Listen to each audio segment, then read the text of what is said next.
Is my mom here? It's just us. You and us. Who you were in the park with? I don't know names. I just got lost. Where did you see the lady? One lady. The female jogger was severely beaten and raped. Every black male who was in the park last night is a suspect. I need all of them. What's going on with my son? Your son was involved in a rape in Central Park. What? No, Wait a minute. impossible. Wait a second. They saw you rape the lady. I didn't see a lady or hit anyone. I didn't see any lady. Kevin. I didn't see any lady. I want to see my son right now. Right now. Whatever they said I did, I didn't. Zoning on the road. Nothing these boys state matches the central facts of the crime. All we need is for one to tie this whole thing together. These tapes are not as clean as the state would have you believe. There is injustice happening here. There is not one shred of evidence. Imagine the frenzy of these teenagers. Ripping off her They clothes. are innocent of these They crimes. are guilty.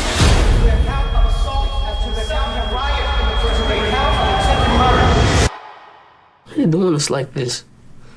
What other way they ever do us? And I haven't looked back I've been having these dreams. since I'm not. I keep hearing these footsteps. And they coming closer and closer. That's me. Coming to bring you home. They said if I went along with it, that I could go home. And that's all I wanted. The police will do anything. Lie on us, they will lock us up, they will kill us.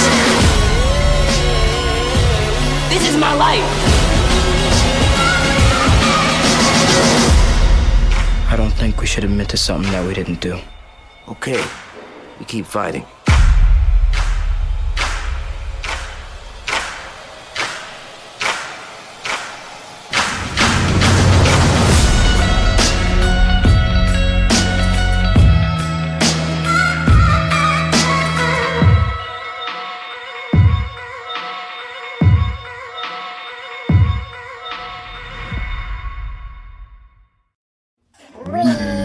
Reviewing that show. Review that show. Everything we can do, we can still view that show. All the people be trying to view like us, but you know we can. It's Marty and that's it. Well, there's been some controversy in the theater world. And You mean J-Pad shit? Mm-hmm. And I Heard they racist. I heard they spoke. I spoke on it, and I got an email. Did you? I did. What did they say? Can you say what they said? Well, You spoke on it in a positive or negative way, because our girl Monica, dog, she just been like riding on them niggas, man. I love it. Monica Every been single riding. solitary minute of it. I mean, because that's not the first time. I basically said, it's my day off. Oh, I got time today. Oh, Oh, yeah, man. Sure. That's what I got time today. What I basically said was, other people have told me, stay wary of it. I got an email from a certain somebody that I shall remain nameless, basically said, I'm surprised at the hurtful comments that you've made. And how could you say that? And haven't we treated you with such love and affection?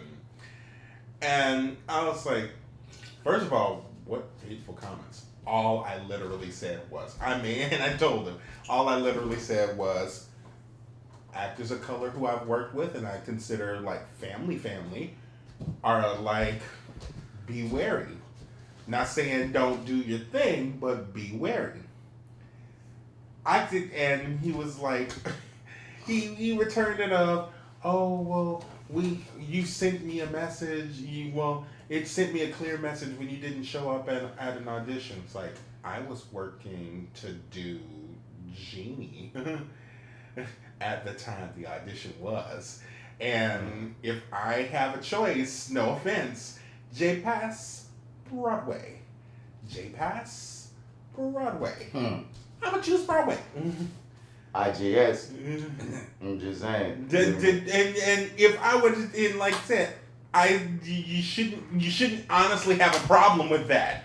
It's like J-Pass. I mean, but the fuck matter is, dog, and if you didn't go to the damn audition, fuck you in your audition. Like, you know what I mean? Like, Yeah. I could not have a problem with you and still decide not to go to your damn audition for whatever reason. The fact that you think is because I got some issue with you, let me know, you know that you got issues. Mm-hmm. And once again, working through something. Once again, I'm not touching King and I with a 10-foot pole. Nobody is.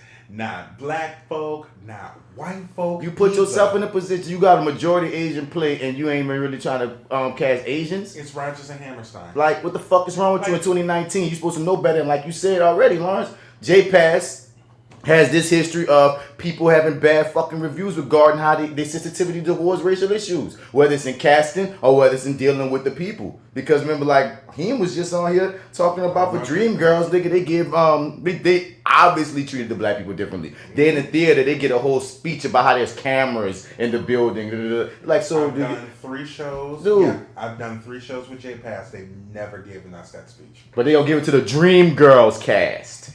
You know what I'm saying? And that's the thing. J-Pass mainly do musicals, but they rarely do black shit. So it was, and when they did do the black shit, they had a white director directing Dreamgirls, which I was like, the director cool peoples, but nigga, you know you're supposed to have a fucking black director directing this black ass motherfucking show, yo. And you gonna have the nerve to tell the fucking black people that, we got cameras here, watch yourself. Or gonna mess up some people money and that. I'm like, son, y'all need to get, like, dude. And if there's 4 or 5 shows with them, and never once have I worried about my check.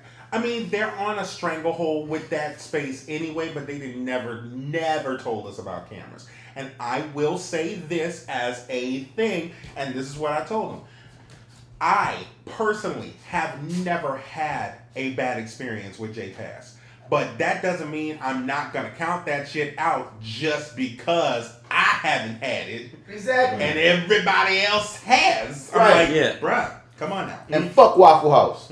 Yeah, fuck Waffle House. It's the Right. same difference. Fuck Waffle House had like 4 or 5. No, listen, I'm saying that as a funny example, as they've had like 5 infractions in the past year or 2 of some racist shit going on, and them people ain't doing nothing. I ain't never had nothing racist happen to me at Waffle House. You hear me? But I know I'm saying fuck Waffle House because y'all have all these freaking infractions and me seeing, something racist happened in your establishment and you ain't give a damn. They even dropped the freaking, they even said something once basically saying, I don't see that as racist. Black woman got beat up in your freaking thing by white, like it gets so obvious. So it's like it's one of those things with me. If I've never auditioned for J-Pass because they mainly do musicals, but they always send me emails. But I will never fucking do that shit with y'all if I got partners and friends and family like Lawrence saying, he had a great freaking he had good times. But if I got one nigga saying he had good time and 7 niggas saying they didn't, well, I'm gonna feel like, they just like Lawrence. They just fuck with him for whatever reason. They see his Hispanic side, his Latin side instead of his black side or something. I don't fucking know, son. I ain't about to, like, I'm proud of Lawrence being like, I ain't about to be quiet. I ain't about to be quiet just cause we cool. Yeah. If I got a racist white homie, fuck this nigga. You know what I'm saying? Like, what? Yeah. Like I said, I've known J-Pass longer, and started working with them in 2017, 2019. They've done 2 plays that could be considered black plays. Right. Dreamgirls and Carolina Change. In Carolina Change, the main focus is the Jewish people. So, yeah, I'll just let y'all see the emails later. Okay. Cause you gotta keep them. You always take screenshots. You gotta have a paper trail, baby. Always take screenshots. Always take screenshots, kids. I'm just saying, in 2019, in a majority black city, you're going to stand out if you never do black shows.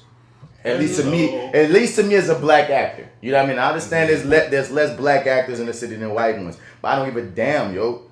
You live in New Orleans and you got the nerve to never put on a black show to cater to anyone that might be in the actual community. Fuck you, dog. Keep in mind, it's Jefferson Parish. That's fine. That's what I was good. In my head, I'm thinking like, honestly, when people said, "Oh, they're doing Dreamgirls at J-Pass," I'm talking my last statement is to them, but it's also to our Le Petites. It's also to our Southern reps. True. You feel me? Because they starting to get a bit more woke in recent years. But I remember, for the longest, they had nobody, no black shows. They might have a black actor in the show, but they won't have a show about a black story. You feel me? And those are that's our big hitters in the city. You feel me? So I'm saying it to all of the damn theater companies in the freaking city, dog. No matter who, I don't care how big you are, I don't care how small you are, dog. I ain't scared to say it, son. I done been on damn near every stage any damn way at this point. Dude, if you're not gonna do no black shows, straight up, fuck you.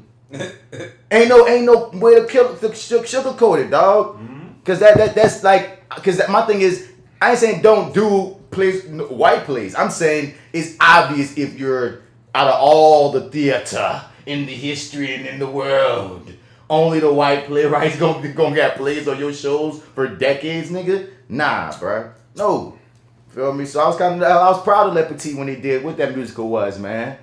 Rob was in it, my dude Moses was in it, Ebony was in it, so many people was in that shit. Troy, Jelly's Last Jam. I was like, oh, Le Petit, you're doing Jelly's Last Jam. Okay, you feel me? Southern Rep did that joint I was in. Yeah, they started to help. They started to try. When Father Comes Home with the War. Southern Rep did When Father Comes with the War. Susan Lloyd Park. Susan Lloyd Park show. Once on this Island with black people. Okay, just making sure. He said making sure they cast right. I mean, bro, I did Once on this Island with a lot of white people. Wait, there was were they the Grand Dome? Yes, they were the. Yes, they were. Yeah. The Grand Dome with their pale brown skin and their French ways. That sound like Creole people to me. Right. Even if you say the moment you say brown skin. It's like I don't care if you say pale. I don't care how you put it. Once you say brown skin, and I know in our world, white means white when they talking white. When they talking white, they gonna say white. So yeah, so so 3 H's behind that shit. I'm proud of the Le Petit and Southern Rep in recent years trying to embrace more diversity, dog. But that shouldn't even be a thing to do. That should be normal. It shouldn't be something like, oh, look what they did. It should be, oh yeah, that's what they do. Or theater. It should be normal across the board. Even old girl who won for Hadestown and Tony's a couple of days ago. She was like, I shouldn't be the only woman directing a musical. I mean, dude, I shouldn't normally. Dude, you've just recently been getting nominated for Big Easy Awards. You hear me? I've been getting nominated for Big Easy Awards. We can say, what you see in your categories, bruh? Mm-hmm. You're usually the token. Mm-hmm. I know I have been. It might be one other nigga I'm going up against, and I'm going against 4 other white boys.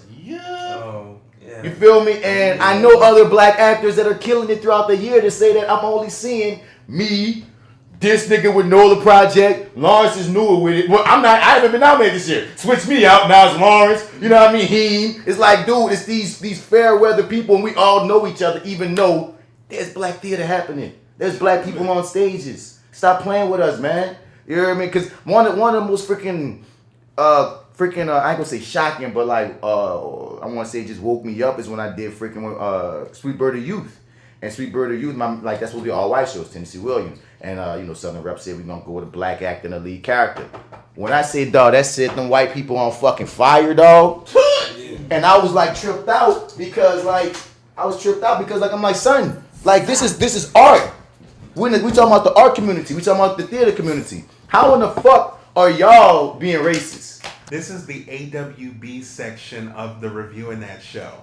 I mean, yeah, we have an AWB section. I feel like damn near reviewing that shit. We wind up talking acting shit. We wind up talking acting shit kind of often. But I'm just saying, I was just tripped out that the backlash it got, not on my performance, not on the show, just because I was black in this show. And the main character, he was known from the movie. Paul Newman played him. So in a lot of these old white people hearts, it's like, oh no, it's Paul Newman's role and all this shit. Give it to and I'm like, son, and even when you read the review, it was never nothing on performance. It was always, how basically how dare they put a black person in this situation. I'm like, nigga, you'll watch Shakespeare and watch all kind of crazy concepts and shit. And instead of leaning in to see how this changes the juxtaposition, because the director did this purposely to affect the story this way, you couldn't just get past, it would never happen though. And we like, dude, we pull even like anomalies. Theater. Besides from theater, there's anomalies in history where there've been black niggas in white spaces still dominated because he might be a boxer, he might be rich, he might be an athlete. They got reasons for.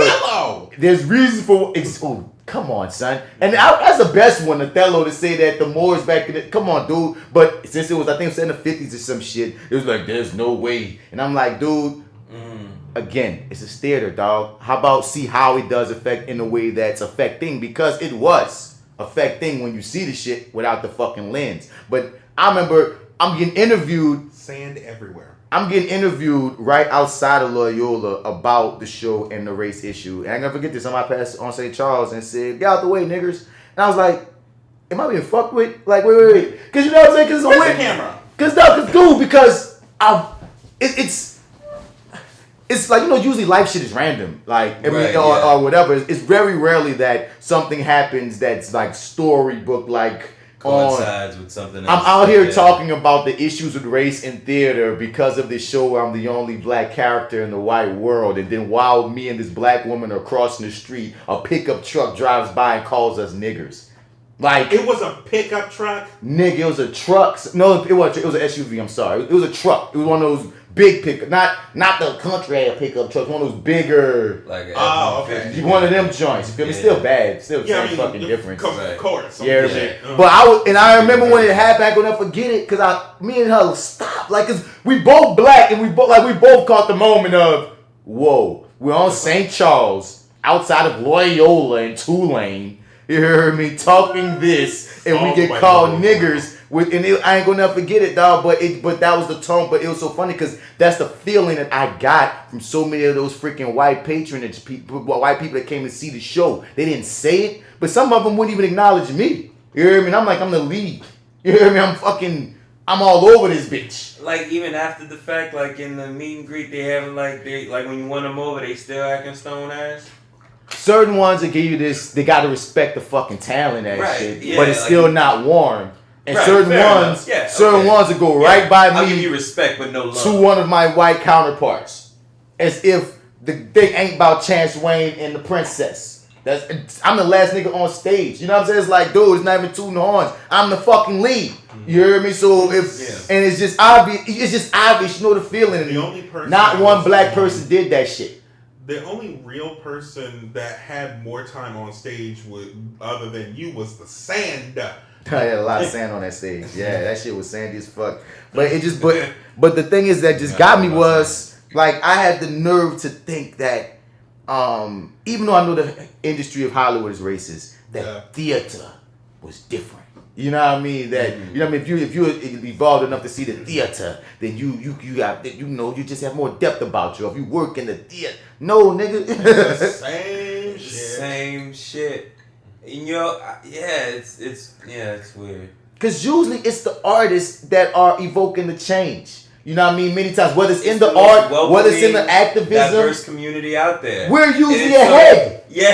So it's like that's strange. It's so disheartening to hear. So that's why when I hear about that shit with J-Pass or any of these other white spaces not getting it, dog, I don't got no mute in me. I don't give a fuck who feathers I'm rattling or whatever, dog, ruffling. Yeah. I don't care. Like, you know what I'm saying? I'm gonna say what I gotta say because my experience is my experience. You can't tell me I didn't have my experience. And then I felt like they wanted Lawrence to shut up. They said J-Pass said email Lawrence. Can you please shut the fuck up? Can you please shut that shit up? We didn't do you nothing. And Lawrence like, I'm still black. Didn't we treat you like you were family? Like they're burning your fucking jersey in front of J-Pass? like, you know what I'm saying? We treated you like family.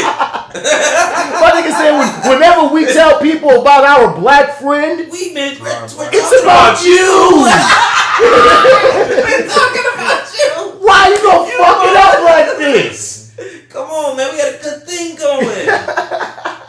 You know, we'd have an event, you'd show up, everybody be like, oh, okay. Black people. Black motherfucking people.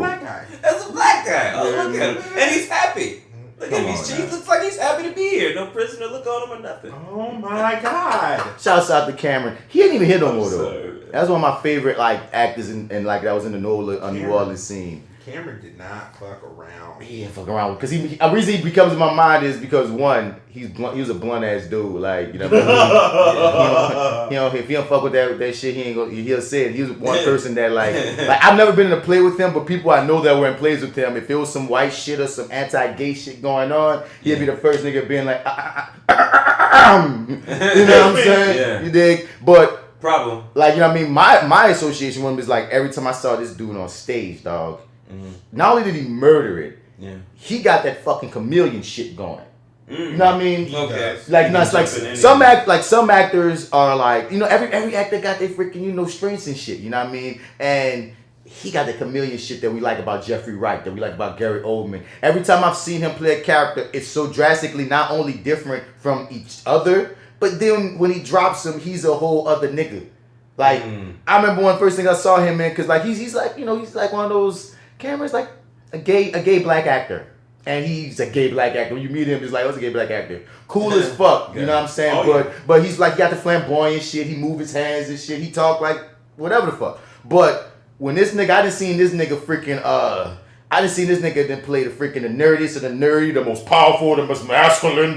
He didn't kill every angle. Now as we looking at this little dude like, bruh, you're a beast. But I think one of the reasons why he's in New York was because he was feeling a little stifled here. And it's like frustration because he another one of us that would be out there that I'd be happy to be like, look, it's a black actor in New Orleans. Did you fuck any of these people?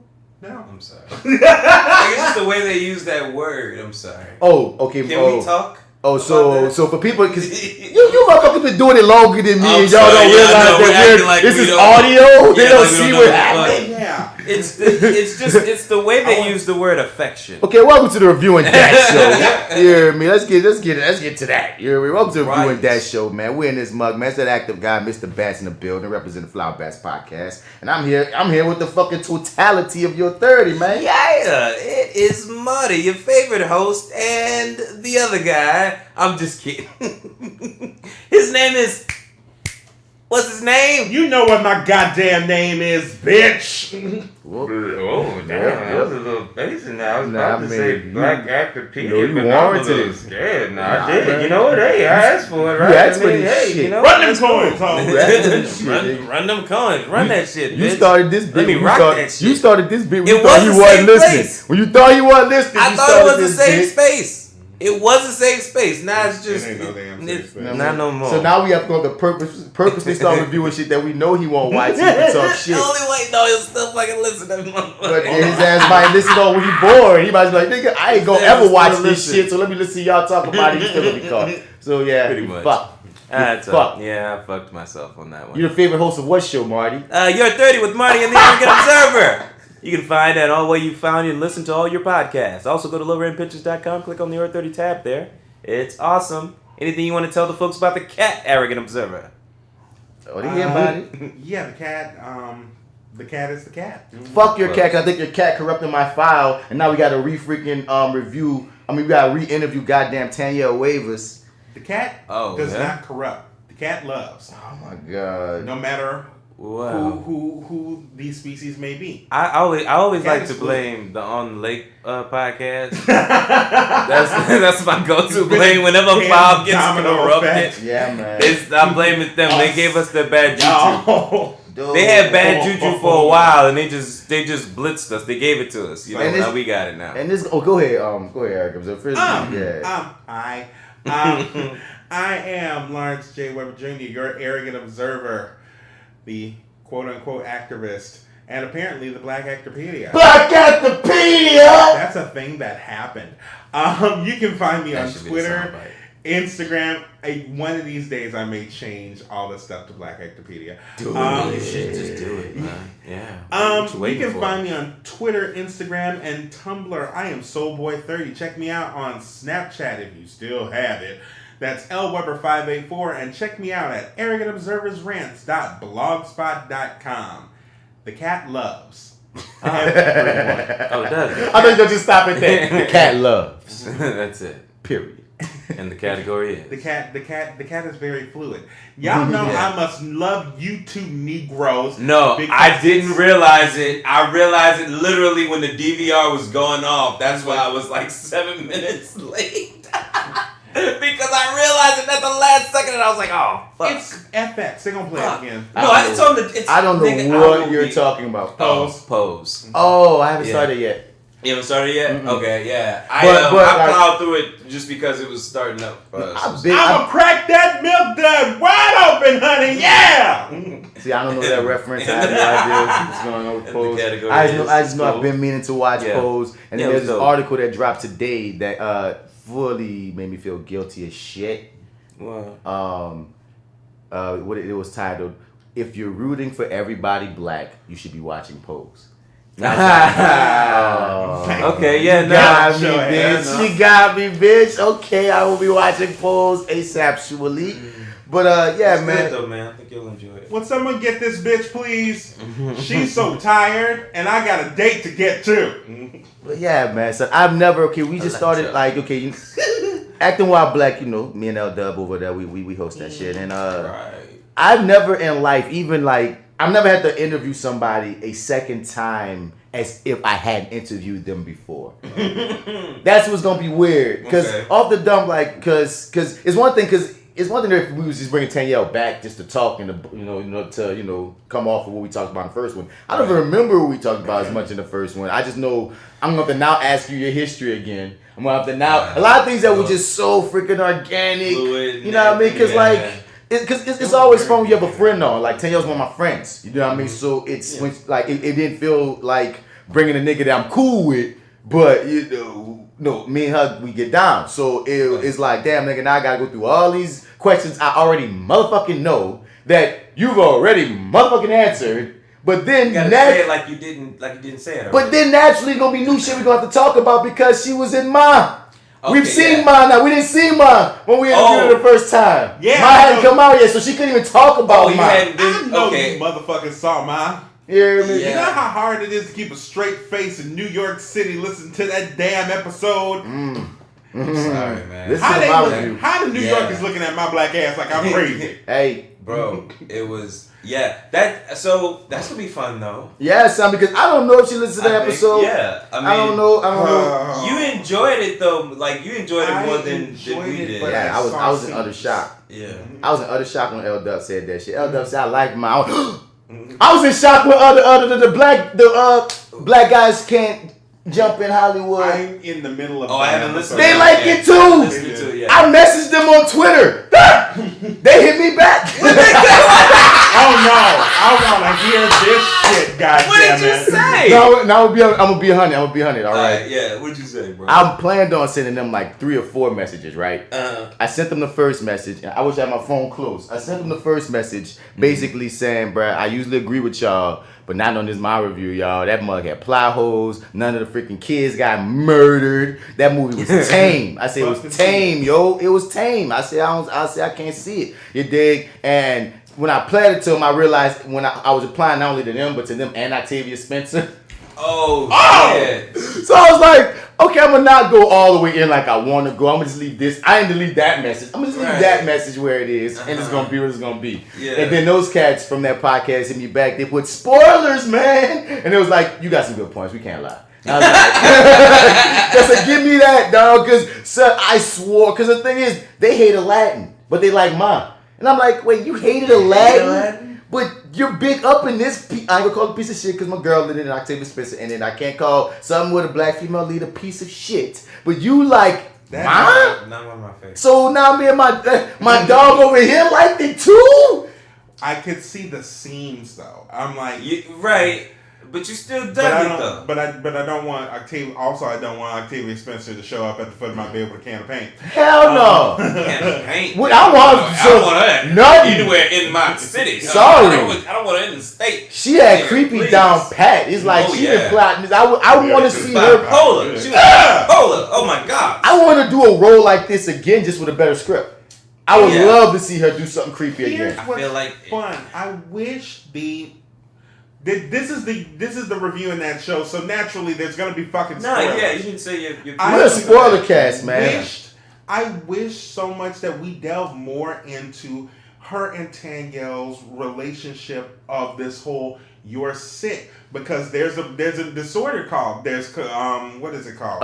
Munchausen syndrome. Munchausen by proxy syndrome, where they I had to learn deliberately damage their children or the dogs or whatever in order to get attention and look at my sick kid. And I thought that was what was happening. And as a form of control. Yeah. They also do it to control the kid by having the kid or the person, all the, like I said, animals do, always believing that they're sick, so they're always dependent, so they will never grow for real. Yeah. You know what I mean? So once again, that's a door that they opened. They left that bitch wide open. And I feel like stuff like that. I feel like scenes got cut almost. No, it go to what we were saying before, Marty. If they would have chose to just tell the story from Ma's perspective, then you have more time to delve, because that's her life. What's going on with her daughter? Choose a protagonist. Yeah, if you choose a protagonist, even if the protagonist was Danielle. As the daughter, I say I want Danielle to play the white girl part. But let's say Danielle, as the daughter, was the lead character dealing with these kids at school trying to be her friends, and her crazy ass mama that she trying to keep at bay, but her crazy ass mom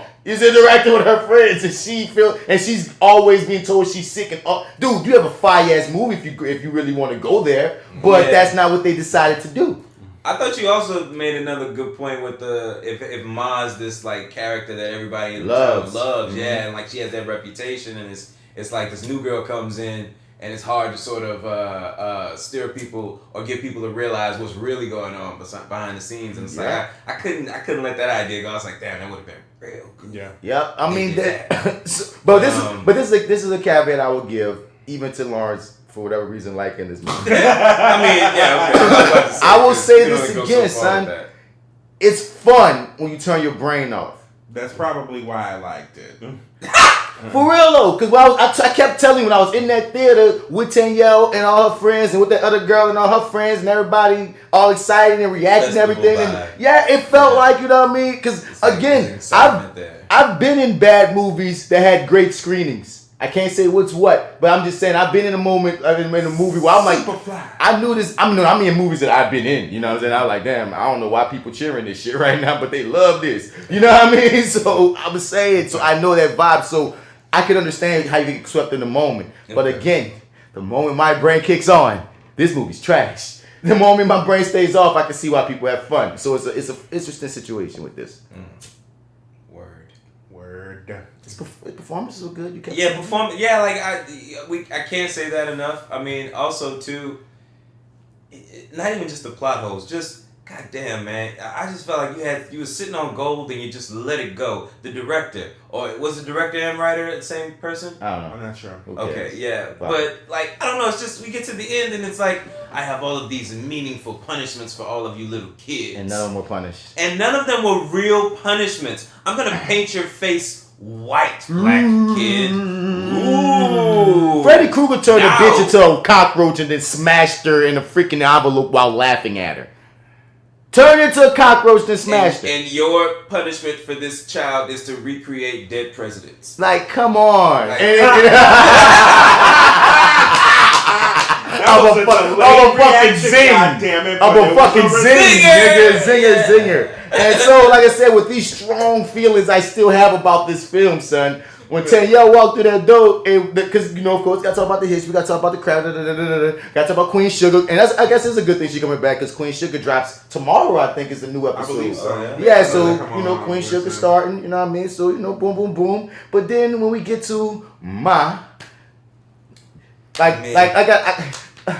it's gonna be hard for me. About it.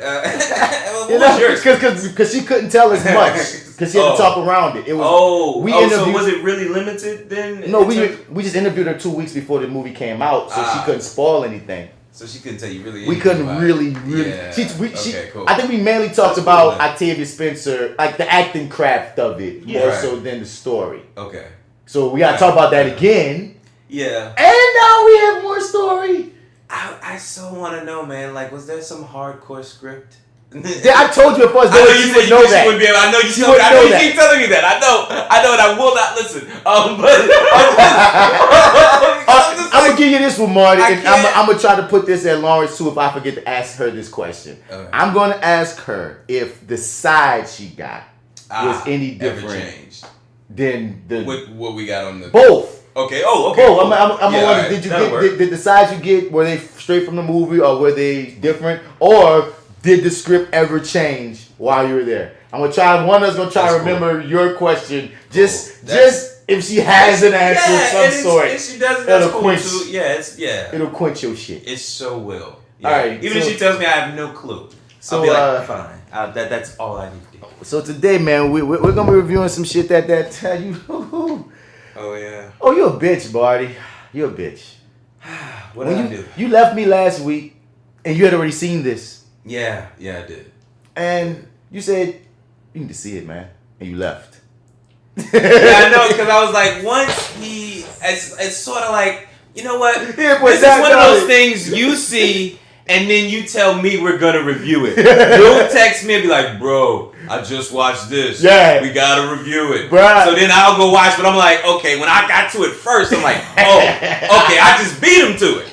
Alright, eventually I was like, oh, he hadn't even seen it yet. I was like, oh, wow. Yeah, I know we reviewing this. I know we're reviewing this, but look. So when you see it, let me know we'll review it. Just walk back. That's it. Didn't tell them it was good. Nothing. Like, brother, it's gonna send you everywhere emotionally. Bruh. Nah, man, tell them nothing. Nothing. Just You walk told me out. less about this than Vipers, nigga. I know, man, but I so want you to watch that. I'm going to. And then, so of course, walking into this review, L-Dub, like, no, look, give me some of that shit. What you mean y'all reviewing that when they see us? No, I'm you gonna give me some of that shit. In that I too. finished that at 5:30 this morning.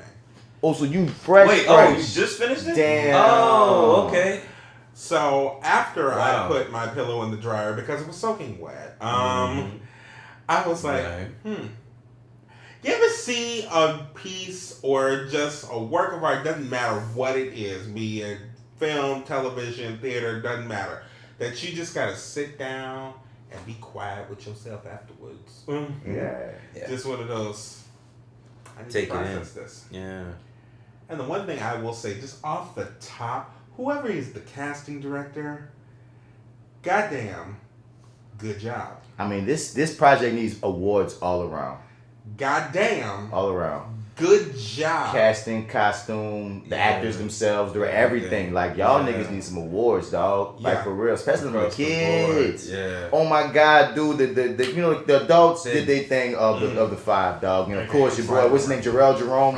He was the only one that got to play both his child self and his adult self, which added to. He's in, like I said, he's in that weird, awkward area where he's not. Well, he's like in early 20s. It works. It worked. So it worked. it does, yeah. Honestly, it helped him when it come award season. That helped him get at least a nomination. The fact that he got to be that character throughout the entire film versus, like I said, there's the kids and the adults, and I like the kids more than the adults in this situation, and that happened with me in New Edition too. You know what I mean? It's like, cause you know what I mean. And the adults did their thing; they weren't bad at all, dog. But the child versions of all those characters just touched me in a different fucking way. And those actors, I forgot they were acting, dog. Like, I'm looking at the smallest one. Was that Kevin? Was the smallest one in? Yeah, Kevin. You know what I mean? I'm looking at that little boy. Whoever that actor is has such a freaking future, dog. Right. I don't know where the little boy came from, but I felt like that about all the little boys, dog. It just was this was some shit. Ava, I see you. And like I said, just once again with the casting, because Raymond, the kid, and Raymond, the adult. That's a Puerto Rican cat. Yeah. Look so similar as if they could be related. And not being racist, but they look it's just good casting. So fucking similar. And the way that transition happened. It was seamless. That made it even better for you to the way that they presented the transition of him growing from one actor to the other actor. Yeah, and the adult Kevin looks almost exactly like the real Kevin. Yeah, because I go front. It was kind of jarring. Fuck. It was jarring seeing Kid Kevin become the light skinned bald dude. Yeah. I go front. I was like, wait, they don't look that much alike from kid to adult. But then when I see adult Kevin and real Kevin, I was like, oh, you were casting off the adult. Oh my God, this is twins. But that kid was just so good, you couldn't pass him up. Yeah. Oh my God. Oh my God. You feel me? So my plan today was, we was going to cover the first 2 episodes of When They See Us Today and the next 2 tomorrow. The ones that didn't make me cry. You hear me? But It's also I'm also entirely open. We could just talk about the whole project in general and whatever, comes to mind. I'm about whatever, because I don't know, this was some powerful shit. And I don't even know where to start with it, because it's just the other two that made me cry. Honestly, the third one to me is the light one. The third one is the light one. Yeah. The second one, because the second one I finished last night at around like 11 o'clock. I had to pick my little brother up from work, and I finished it, walked out the door, and I live in the East. So I was out the door muttering, God damn it, fuck these white people. Oh my God. People get on my motherfucking nerves. Yeah. By Crowder, I was in tears. Right. And I'm just like, okay. I think I need to guide this, because apparently I'm the Black Actorpedia and also history buff. I don't get a call and response for that one. I didn't get it. Black Actorpedia! Thank you. Okay. Because I'm just thinking about the world of this, because this puts, like, watching this thing puts you in a different mood, and I knew it put me in a different mood. That's because I didn't rush to go see it. You know what I mean? Okay. Like these type of films now, it's like I spoke about this on FlyWithBats. It's like we were saying, y'all keep giving us these slave narratives when there's modern shit that we go through that we could talk about. And so then the industry said, okay, we'll give you some shit. Right. And then these police brutality narratives started coming up from Fruitvale Station to Detroit to this. And now it's like these things of, oh shit, this is, I think I want the slavery back, because at least that was a little further away. Yeah, this is now. This is me. This is my little brother, my future kid. This is me. You heard me? So that's when it just hit you in a different freaking way, son. Because I remember I waited, dog. Like, I kept putting it off, watching this show. That's why I'm surprised that you just finished, Lawrence. I thought you was been the first one out of the three of us. Yeah, but like I said, everybody's reactions were, I saw it and I needed a break afterwards. It's like the first one, I needed a full on break afterwards because it was just That's how it was for the second one. I watched the first two back to back, and after the second one, I didn't even want to go to the third one. I was stuck. Like, I was like, I need a day. I couldn't even watch the third one on the same day. So I'm a little further back, I guess, because like I watched it just, Lord, I can't remember. You watched them straight through? Yeah, like within like 2 days of each other. Yeah. Well, here's the thing. I clicked on it once. I clicked on the first episode just kind of planning to start it. And then, of course, it hooked me, right? And then before I knew it, I was in episode 3. Oh. And then I'm like, oh, well, shit, how many episodes are there? And I realized there were 4, and I was like, okay, well, let me try to slow this down and take it in. And then, like, by the time I got to the end of 3, I was like, well, shit, I'm already in this place, here. So let's just do this. See, by episode, rip this Band-Aid off. In episode 2, dog, I'm almost like mentally inconsolable, dog. And what's funny is Joe over here, and Joe a fucking bag of tears. And freaking like I just didn't want. We had to go watch some light shit. I think I put like this show on Hulu called The Awesomes on or something. We just watched something else. And I remember I had to go to the MisBelief Radio Show later, and I was like, man, I got to say I need a whole day from this. And it's the weirdest thing, dog, because like like Joe's about to leave, and I pressed the X button. He said, "Baz, don't do this to yourself. Why are you watching it now? Don't do this to yourself, man." I was like, I just gotta know. I just have to know. Halfway through episode 3, I went to the show, and I finished it that same night, son. Yeah. But it was like late that night. I remember it was maybe like midnight. It was some weird Twilight shit where I said, all right, I have insomnia. I need to watch something. And I finished it. And the way people talk is if like 4 is the one that's like the most depressing. To me, 4 is the most gripping. But just something about, because that's another thing too. People kept hyping, oh my God, wait till you get to 4. Wait till you get to 4. And maybe that might have fucked it up a bit too. Because like, it always makes it, because I know. That hurts it. I love 4. I guess love is a weird word to give to something like this. But like 4 was great. Gripping and enthralling and everything. But my actory side kept taking over watching 4. I'm just looking at these. Generally speaking, there was a clinic all 4 episodes. But just watching your boy Jarrell Jerome, I'm like, this little boy is murking this right now. I was watching like just the prowess happening more so than as much as the emotion, because I think I'd already been through the ring. I kind of prepared myself. Okay, this is gonna be the fucked up one because He the actual one that went to real jail. He the actual one that we didn't even get to see in episode 3. He the one I'm getting all this hype about episode 4 gonna be. He's mysteriously missing from episode 3. All right, I think I already have more guard and preparation up than the blind side that is 2, 1 and 2. Okay, yeah. Feel me? 1 and 2. That's that boop boop. That boop boop. That's a knockout pull. That's. And like I said, I mean, 4, by Coney Island, I was crying. By Coney Island. Yeah. By Coney Island, I was crying. Mm-hmm.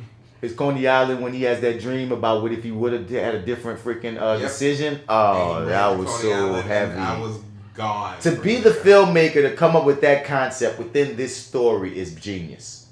I mean, Ava DuVernay's incredible artistic prowess is splashed all over this motherfucker. Yeah, in a great way though, because like so I started getting Wrinkle in Time flashbacks, and that's not a good thing. But the girl who's your boy's a girlfriend who that's why she looked familiar. Yeah, right. And he looks familiar because I didn't realize he was from Moonlight. Yeah, I know, right. Dude, I mean, I'm reading a review today and they said Jarrell Jerome from Moonlight. And I paused for a second, like, who is Jarrell Jerome in Moonlight? Who could he be? He ain't none of the black boys. He ain't the fucking bully. I just kept on thinking, I was like, oh, it's Smooth. Yup, it's your boy. He's the guy who wiped it out in the sands. Like a cat. Like a cat. Son. But he was acting in Moonlight as well, dog. We're watching a cat build a pretty nice resume right in front of our faces, dog. By the way, this other show called Mr. Mercedes. I'm not sure where that is. I'm gonna have to watch it. But he's in it. Yeah, he's in. I think he's like a supporting character though. Word. By the way, Drika saw Moonlight and did not enjoy it, and would like to read the both of us for gushing about it for an entire episode. Just a heads up, whenever y'all run into each other, that's gonna be a conversation. Yeah, it's gonna be a conversation. This is talking about Moonlight. Who's Drika?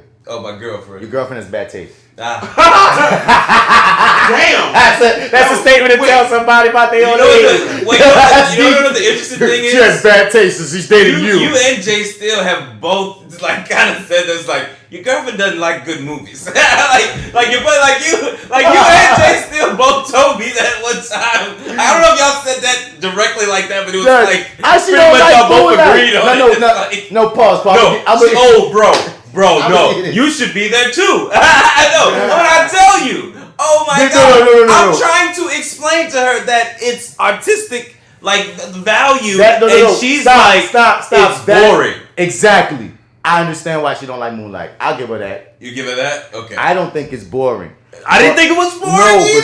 Stop. She's like, nothing happens. My nigga, I understand what kind of film watcher she is. I got friends that I don't I don't recommend certain films to them because I know it's not their kick. Yeah. Some people just want literal, like boom, boom. Like the many things the many facets that we enjoy about Moonlight is because we enjoy facets within the films and things and stories we're watching and shit. And I think in 30 minutes though. Dude, I think film watchers like her, they can enjoy something deep as long as they don't feel like it's trying to be deep. Because then they feel like they're missing something when if it's you just watch the bitch. Nobody wants to feel stupid. Right. So and then when you gotta watch the joint after all the hype and all the praise, if you gotta watch that bitch and you feel like you missing something or you feel like this bitch regular, because that's the thing about it. That's the genius.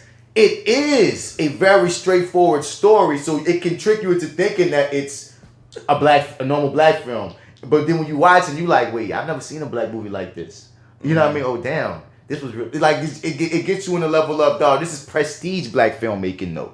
And you got to take that in that we don't always get the dick sucks for prestige black filmmaking. True. Even though shit like, what's the joint with Lorenz Tate and Nia Long? Love Jones. Love Jones. It's prestige black filmmaking to me. Juice is prestige black filmmaking to me. Oh, hell yeah. New Jack City. Brown Sugar.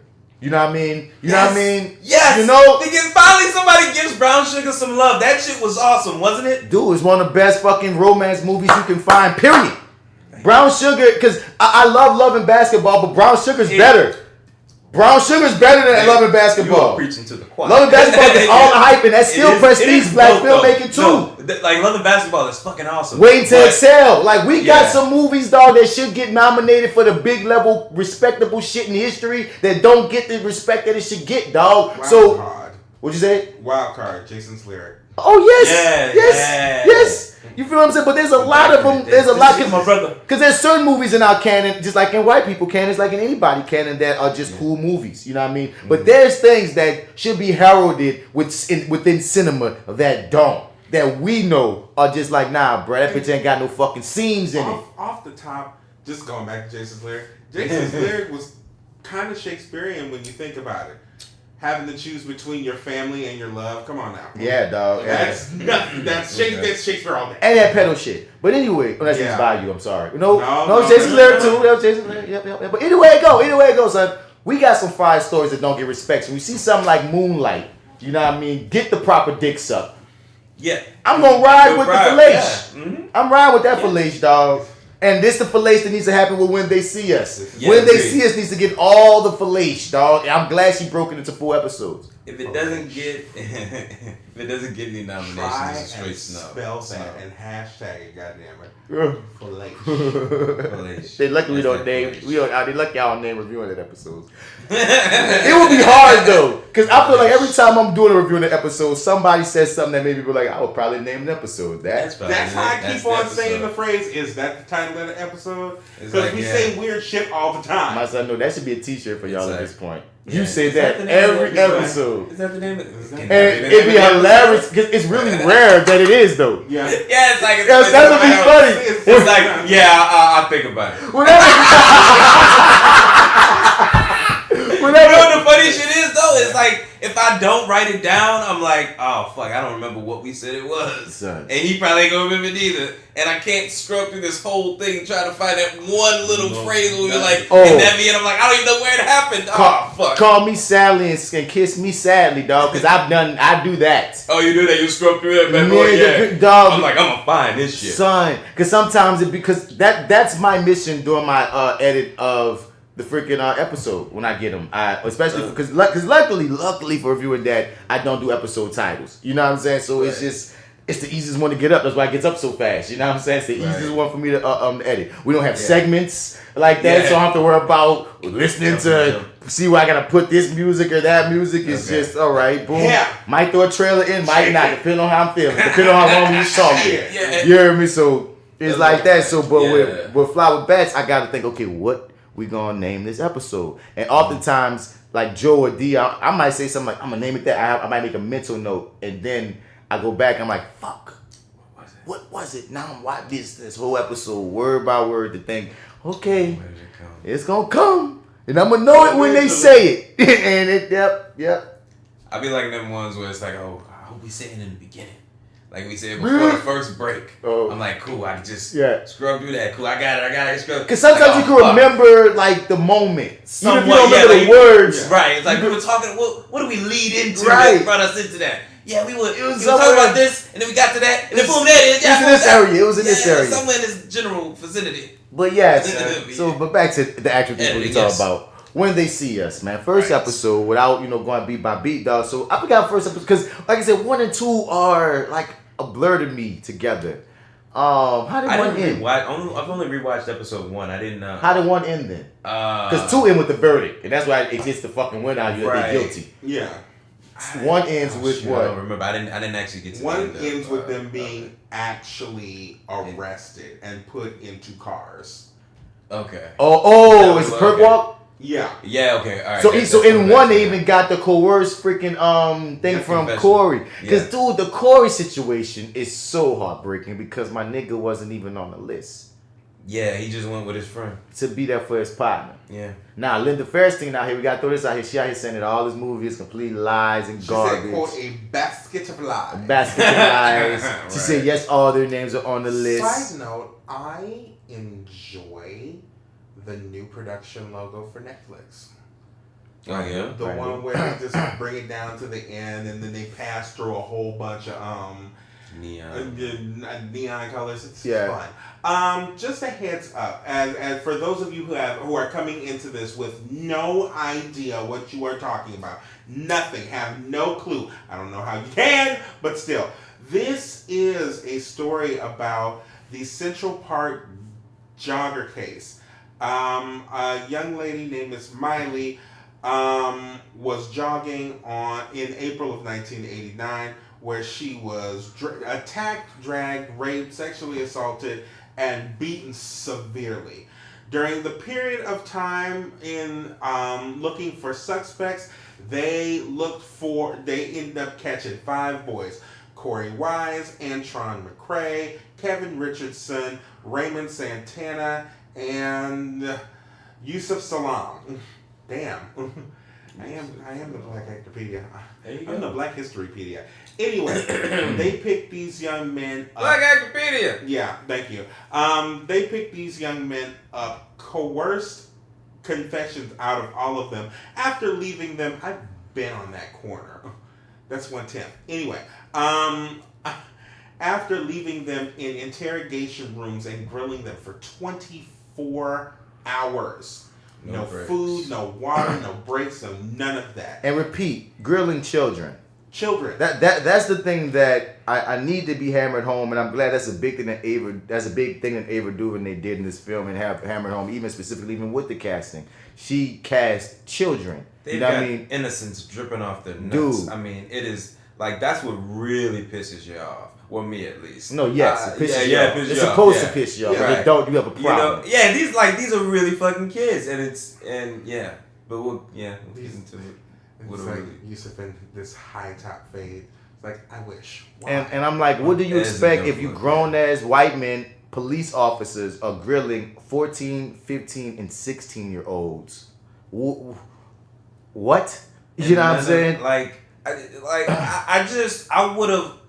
don't understand. You know, the real atrocity is the fucking jury, man. Like, this is the case that was presented to you, and you found these people, you found these kids guilty anyway. Yeah, because how it was presented. What? Because how it was presented. Let me also continue just for a little bit of history. Okay. This was so highly publicized in the mid 1989.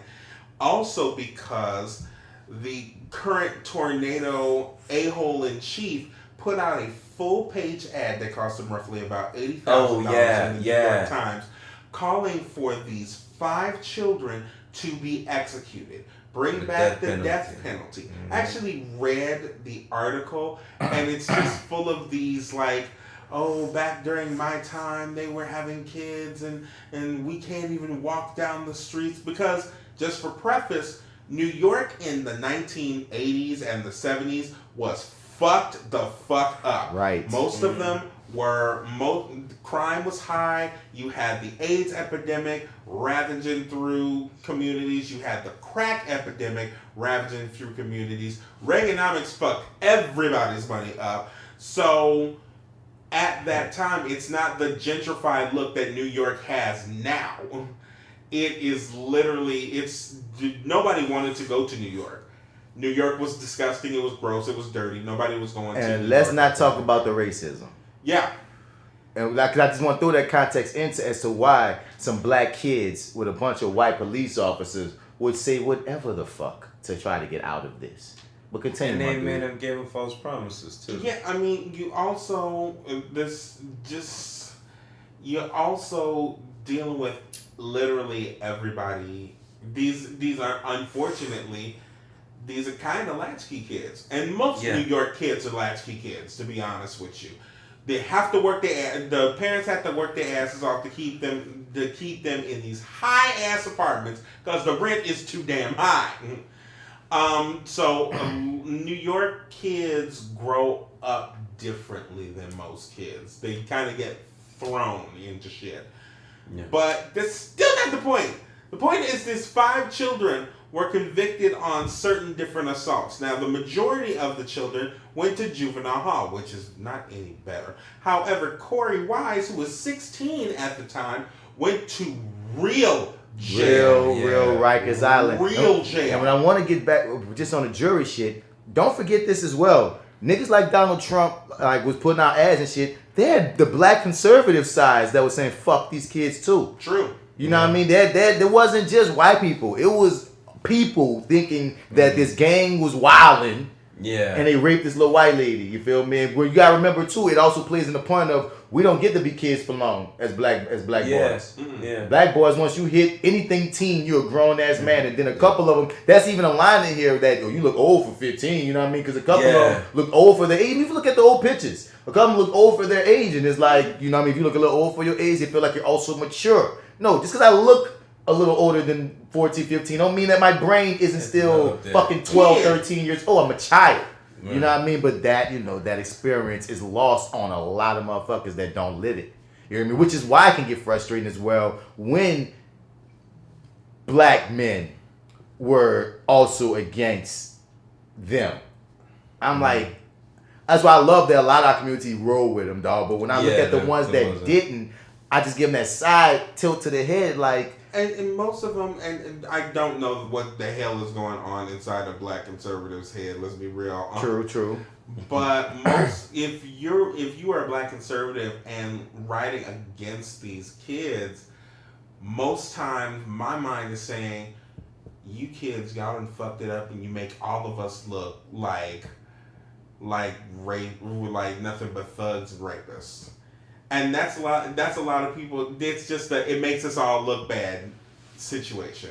Mm-hmm. Okay, I'm gonna look down right now. Oh, what you saying? I cannot take that. Oh, well, we just got the episode in the background. We ain't even trying to go beat by beat necessarily, but that's messed up too. That's what happened with Kevin. A cop punches him in the fucking face with a goddamn helmet, and then they try to use that as a means to say, "Oh, that woman attacked you." Wounds or whatever, my God! Like there's so many things that were going down when those interrogations was happening, because that's the hardest parts. You know what I mean? Watching the the show start like that, like the show start with Kevin getting knocked the fuck out. Beginning. But I know, talking to a motherfucker that saw this film, I will never see Detroit. I will never watch that movie, dog, because the interrogation segments were torture to watch have happened to these little boys. And I always say about Detroit, it was straight full blown white director have these freaking white police officers these little boys, and they're showing it in graphic scope. I've seen it. I saw it in theaters. I wish I had it. I don't need it. I don't need it. I know. I saw y'all had the review, and I listened to your review. I said I don't need it. Crying, making the Ralph Tresvant nigga sing. It was extreme. It's like, so imagine an interrogation though, not in an interrogation room. You know what I mean? Up against the wall. Without any restrictions, without anybody watching, before the idea of a camera. And true psychological torture. Like that's... But see, a film like that, showing that, and this too to a degree, but this is educational for everyone, but that's some shit that when they say white people need to see this shit more so than black people. Like, so just any of them white people that's thinking that we tripping about how we are and how we feel, that's the movies that you show white people, because, like, okay, black director, difference between those two. There's a white director, right? You go difference with a black director. And here's the thing: Detroit, you could tell it was a white director. But no, let me give you one specific example, right quick, that ultimately shows me a big difference in these two films. Mm-hmm. Did we get a rape scene? No. Now, most likely. No, but we really didn't get one. Even did we see a rape scene? No. I'll say with certainty I said no, because when it actually happened and they were doing these flashback scenes, the first thing that came to my mouth was, please God, do not show a full rape scene. You feel me? I cannot take that shit. Okay. And they didn't. I personally can't take jail shows, jail movies. So like, you want to talk about a horror for me I've never seen Eyes. I can't watch men getting raped in jail. None of that shit literally fucks with me. So I remember when I saw the log line for episode 3, they were talking about they was gonna be in jail and shit, which it did happen, but bad log line. But I was like, I ain't running part 3. But then when I saw 4 was that, I swore, I was like, dog, because this 16-year-old boy in the freaking 80s and 90s went to Rikers, dog. I know that boy went through some shit. But Ava had the freaking dignity to still be like, I will imply it. Some of those beatings he got, to me, were supposed to imply Yeah. they probably raped that man in the real life version of this. But she ain't gonna freaking go all the way there just for the sake of being sensational. Exactly. Because the story you still felt it. Yeah. You know what I mean? Something like Detroit, I feel if a black director would have had it, it wouldn't have been as probably graphic to that degree to get the point across that these black boys, it shouldn't have happened to them. It's like you had to go over the top to it's like in your white director mind, you had to go over the top to get people to understand that they were kids. When it's like, no, you shouldn't have to go that far over the top because your average person with the pulse will see these are kids. Come the fuck on. They let the actors do like the I work. said, fuck Detroit. But they had a full, and like I said, current in battle actor. What is his name? Jason Mitchell was in it, and I forgot his Jason character got shot. And there's a full minute scene of this man slowly dying on a kitchen floor. I couldn't take that. I'm sitting here like, it's torture porn, but for black people, and you gonna hide behind it. I ain't gonna say this woman did. I was a woman director, right? Catherine Bigelow. No, I'm not gonna say she was racist or she did this specifically to fuck with black people. I feel like she doesn't understand the scope of why this would fuck with us more so than inspire us in any way. Racially myopic.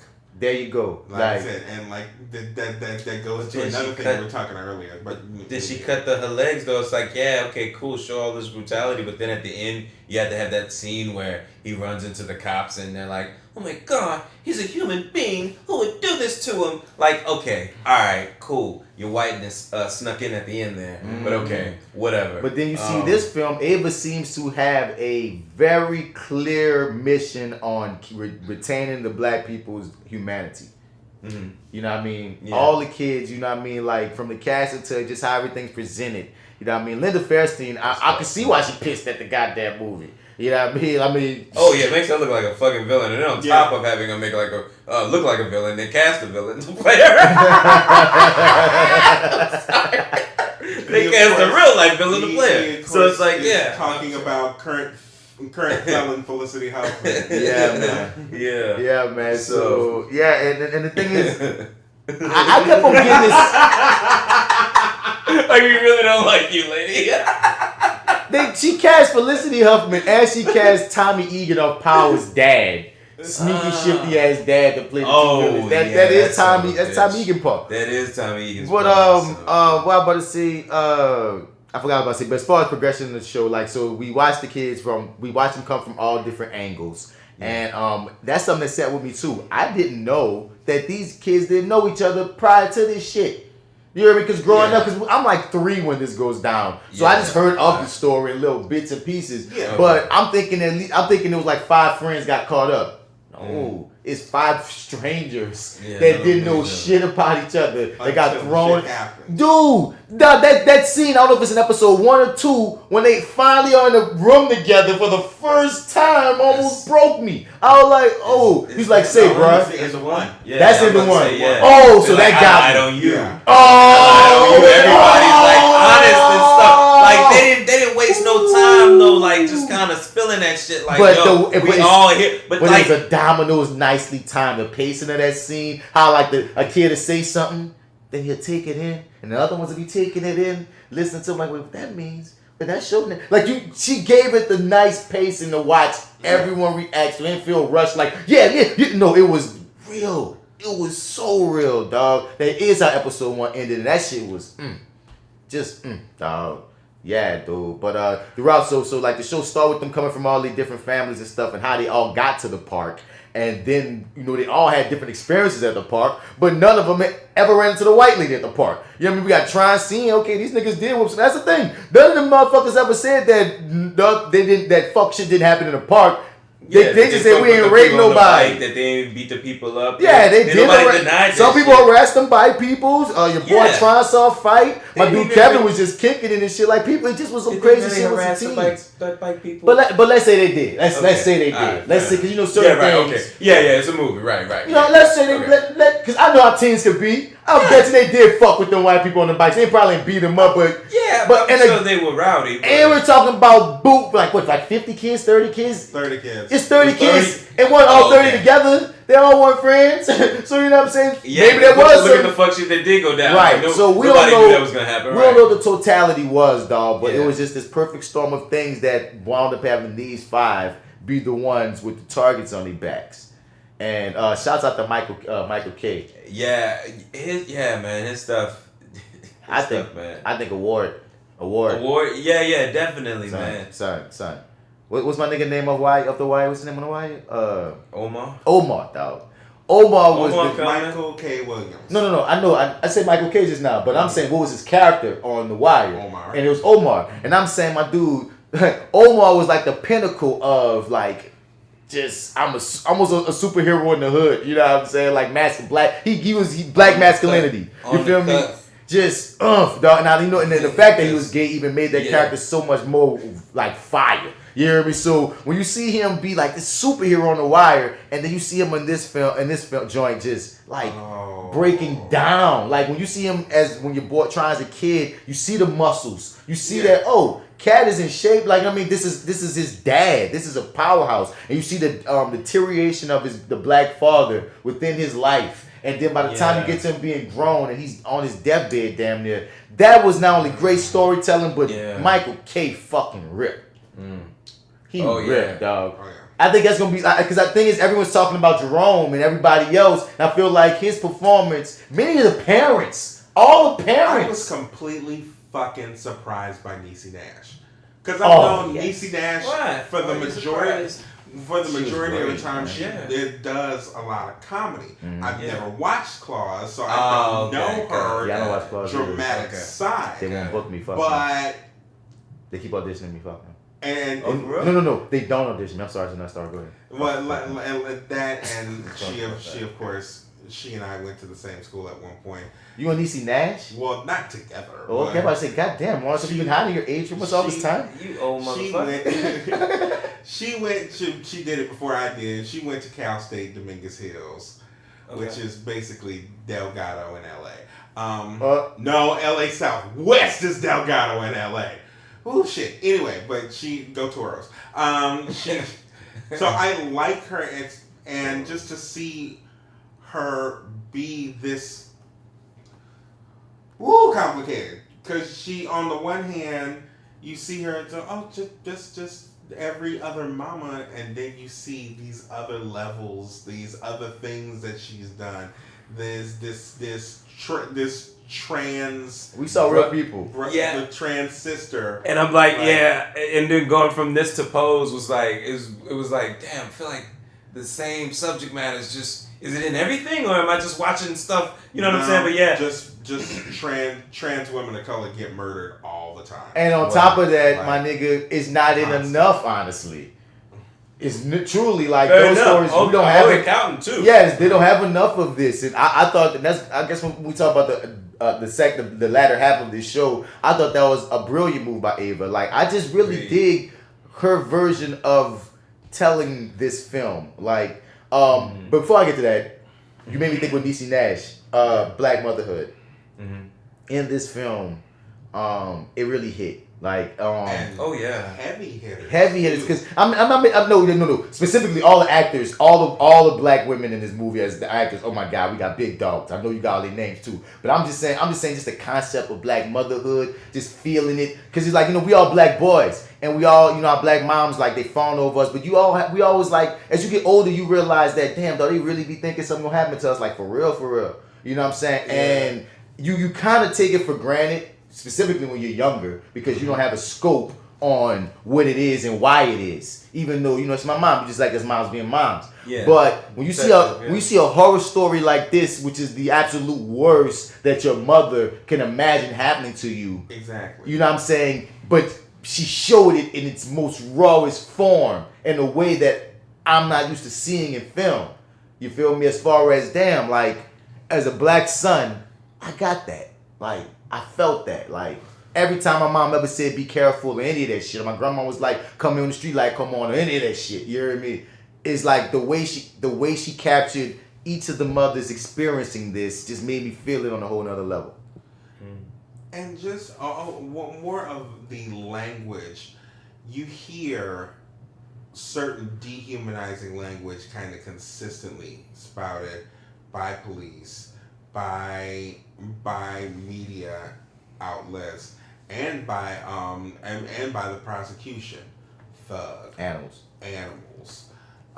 Monsters. Rewatching it this second time, I didn't realize how much that Felicity Huffman, what's her name, the prosecutor? Fairstein. Linda Fairstein. I didn't realize how the language and shit she was using, like, I want you to go to the hood and every little thug you see, if he was there, I want you to grab him and bring him down here and shit. And it's like, God damn, I didn't like, all that stuff didn't actually register the first time around. Anytime but like, she gave us everything you need. Anytime to say the word wilding, a little bit of vomit comes in the back of my throat. Oh yeah, I know, man. Just like trying to make that work. Anytime, because it goes to our black ears here and white people trying to conceptualize what we say, wilding, bruh. But it's twofold what you just said about even Fairstein. One, I do believe pieces of what she's saying that may have been exaggerated about her character in this film. You hear me? I doubt that even in the 90s she may have been as blatantly racist as this film shows. Makes her. I feel like you were being racist. I feel like you were doing a lot of these things, but like she called them animals, like she was calling them. Right. Yeah. This is right. Okay. She said animals. Even if I can see her as a person calling them animals at some point because white woman got hyped, she mad, or white woman got raped. She seemed like there's a layer of her that's been raped before. She said this like it wasn't said, but it was just feeling how hard she was fighting for the victim, which was respectable. Funny enough that it was because that's what she really based all her fucking energy into. Fuck the racism. Fuck everything else. Fuck these boys' lives. I'm trying to finally get a rape victim's voice heard and such. So it felt like it was like a victim to victim type of thing. So what I mean? I can see her saying animals at a point about these kids. But she said it about 5 times in this fucking thing. I doubt the lady said it like 5 times. Yeah, right, yeah. You know what I'm saying? I mean, in actual reality, I even believe that there's a bit of... At least in public. Right. At least in public, because them niggas say niggas in private. Yeah, all the time. You know what I'm saying? At least in public. At least in public. Yeah, but I think like in actual reality, maybe there is a little bit of plausible deniability on her part, but I mean, she probably wasn't there in the room as they're interrogating these kids without their parents, but she definitely sent those dogs out there to do the shit. Yeah, no, I agree. I agree. She sent them out there to do the shit. But my thing is, I'm just throwing it out. I'm just throwing it out there on the fact of like, yeah, she may not have been in public as freaking racist, even though in private we know motherfuckers be saying whatever the hell they be saying. You hear me? But even things that were normalized conversation that we look at with our 2019 ears and eyes, like, oh, that's some racist shit. They were just saying normally. Okay. You feel me? Like in the police, like I can see her, like when she says, get those thugs and round them up. You hear me? To us right now, thug is almost like saying nigger. You know what I mean? Right now, 2019. You saying round up those niggers, my brain gonna go to you racist piece of shit, even though in that context, it wasn't like the in your face on purpose racism. It's the everybody, this is the norm, like the covert racism. Yeah. You know what I mean? That's not even the word I want to use, but it's another it's like the microaggression version. It's the passive racism, the whatever, man. But y'all know what I'm talking about. It's like everybody spoke in this manner, so she felt comfortable, even though to bypass the fact of that's a bit racist to think that if I round up 50 teenagers, they must all be freaking guilty, and now let me treat them as freaking 19, 20, 30, 40, 50 year olds. Because that's one of my biggest problems right now with like just cops, dog. Like we looking at the little boy playing Kevin, dog. The shit hit you the hardest because he looked like 11. You heard me? And clearly a kid. But they're treating him like he's 40, dog. Right. And that's what these motherfucking cops do, dog. They don't see us as children. They see us as black boys. We don't get to be freaking kids. You go from boy to man. You don't, that teen age where you're supposed to get all kind of leeway that dumbass freaking Zach Morris and Marty McFly got, and they were just being Ferris Bueller and all them got to get and be understood and felt because they just crazy kids. Yeah, boys being boys. Dennis the motherfucking kids. Menace. Yeah. You hear me? No, nigga. Oh, Dennis. Tyrone go from being little boy to motherfucking OJ in one freaking year, dog, in one puberty. And it's like, it's real fucked up, dog, because when I seen these niggas being 14, my first interactions with cops was when I was 14 or 13. And both of them situations had me looking like, damn, though, like, what's up? The first one I have a fight, and the dude grandma called the police because I beat the boy up. But we had a fight, nigga. Kids gonna have fights. We're 13. We moved 13 because 14 happened next. And one of my friends leave the cops in my fucking house. And he was an idiot, whatever. Thanks, but they put me in cuffs and they was handling me like an adult, even though my nigga is me and someone having a fight. And cops, too many of them lack discernment or even lack empathy for when they see little black boys. The most damning one happened when me and my nigga, we rolling, we just walking through the hood. Walking. You feel me? Cop roll up on us, ask us where the fuck we going. We just going to his house. Where does he live? What does it matter to you where he live? We just walking. It's not illegal to walk. And this nigga followed us for a good couple of blocks and was like just gave that feeling of like they're the overlords or they like still got this massive mentality and you gotta remember to stay in your fucking place. So get that freaking feeling and be taught that at 13, 12, 11. Nah, son. That's a problem. And this movie captures that because even the kid knew not to even say that he got hit in the fucking face by a cop. That was like black people shorthand that Ava gave to us. Yeah, we saw that. And there's a lot of those. Why? Like, Negroes, you know what I'm trying to say. You get it. And that's somebody had to explain it to Sarah. Why doesn't he just tell the policeman where Colleen and Rebecca are not gonna get this. Yes. No. Unfortunately. Ratting on cops about cops is damn near a waste of time in the 90s, 80s in New York especially. 80s New York. 80s New York was hardcore. Like, they'll like run up on you and mug you in the middle of the daytime. Hardcore. I'm sorry. And I don't know if this got caught, dog, but oh no, we did talk about Michael K already, dog. I just wanted to just like give Michael K so much props. But who else gave you like standout performances throughout this first two episodes? Yeah, I definitely enjoyed Michael K, Niecy Nash, definitely. I liked Kevin's sister. His sister was nice and natural. Yeah, I like their chemistry. She was very, very natural. Especially that whole story of her working at Thrifty with the boyfriend. Wait, is episode 3 or 2? That's episode 3. That's that's a very. We ain't gonna talk. We're gonna talk 3 and 4 tomorrow. We're gonna just skip it in 1 and 2 then. Gotcha. But she's just natural. Yeah, I love. And it's heartbreak. I forgot about her part of it because we talked about that from episode 3. It makes you remember in episode 1 how they made her sign this paper and in the room. She's literally saying, "I don't know that doesn't seem correct. That this doesn't seem right." The guilt that the parents, or at least, so the sister and Michael K, the guilt that they carry. Because they told their kids to, or at least not told, they told their... they blaming themselves for their part in it, basically. And why their kid was in the park. In the park, yeah. Well, no. Just, out and about. Well, just like the... Well, Michael K's part in trying to admit something he didn't do. Right. You heard me? And that was heartbreaking. That whole scene. Oh, God, dog. That was rough. Because he kept, the kid kept telling him he didn't do it. And that cop. But that was the linchpin. That motherfucking cop. Like, whatever. Pause. No pun. Continue. That was the linchpin. Damn, nigga. So. I guess I caught that too. So. They find out that Michael K's done some time and they holding that shit over his head because he's got this, great job. They don't know that though. They don't know about his past. Mm-hmm. That shit. And that's what pushes him to go get his son to lie. And these are the elements of context that you don't get from the news stories if you're in the 80s.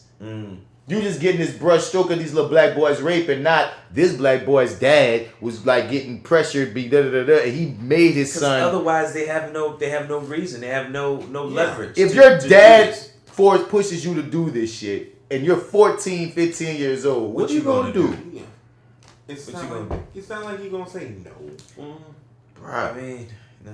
And that played a part in them, as the years went by, because just every kid had something going on. Because even your boy Raymond, shouts out to John Leguizamo, great performance as usual. Oh man, I loved him through the years, man. Yeah, he was awesome. And it also tapped into the lack of education that we have in more poverty-stricken areas about our rights, about the laws. Leguizamo was in there as his son is like already on the tail end of sinking his own ship, and Leguizamo knows that something wrong is happening here, but he can't put his finger on it. You don't know what the hell's going on. Yeah, he came in blind, and they've already gotten into his kid's head at this point. And he's a brown man in America, and they're already doing that cop shit to his ass too. It's like I said, it's like these niggas with this power act treat us like we children, even though we grown ass men. Like you a motherfucking grown ass man. You just recently watched these episodes, right? Yes. What did they tell the grandmother who was there with him before John Leguizamo got there? They tell the grandmother something to get her out in Spanish. Do you know what they told her? No. The fact that the grandmother doesn't fully speak English. Uh-huh. And the detective that's translating for her took a break. So because she took a break and because he took a break and they can't translate for her, they took her out too. Okay, got it. And that's still added to the story because the domino effect of like how Ava DuVernay said, the story is not just about the Central Park 5 corner, of course, not just about these boys. It affects all their families. Yeah. She in either 2 or 3, I forget which episode it was, the grandma even blaming herself because she couldn't have the means to rescue and protect her grandson because she didn't speak the language, and they fucked over her grandson right under her nose, and she feeling that. Like a lesser filmmaker and storyteller would have just completely omitted. And Michael K. Williams, I know that this is true history, but personally, I was like the guilt of that, like made him even more infirm. It's like the guilt basically ate away at him. Yeah. But that's what it was. Like this story was one of the more tragic ones for me, man. Because you start with liking him.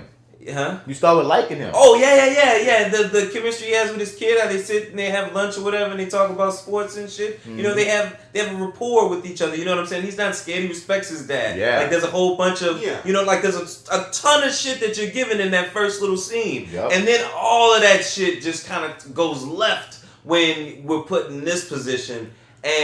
But then also too, and Michael K was supporting his son until that cop hemmed him. And that's pretty much what it was.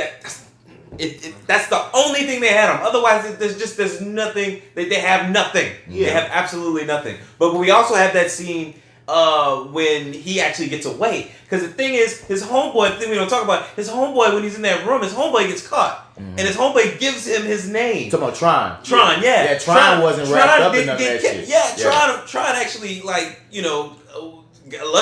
got away. Got home.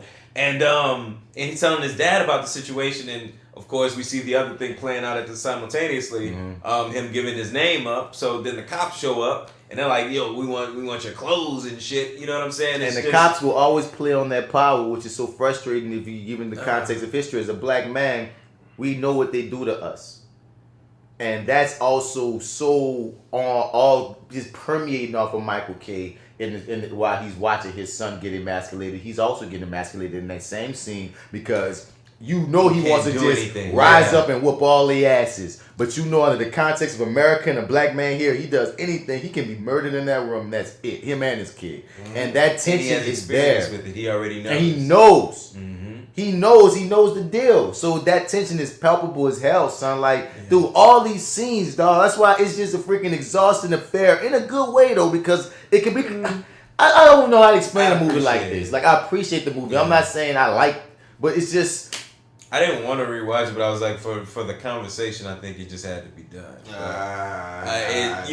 Finished it last night. So yeah, it's recent for you. It's fresh for you. It's precious. I'm not gonna watch this again.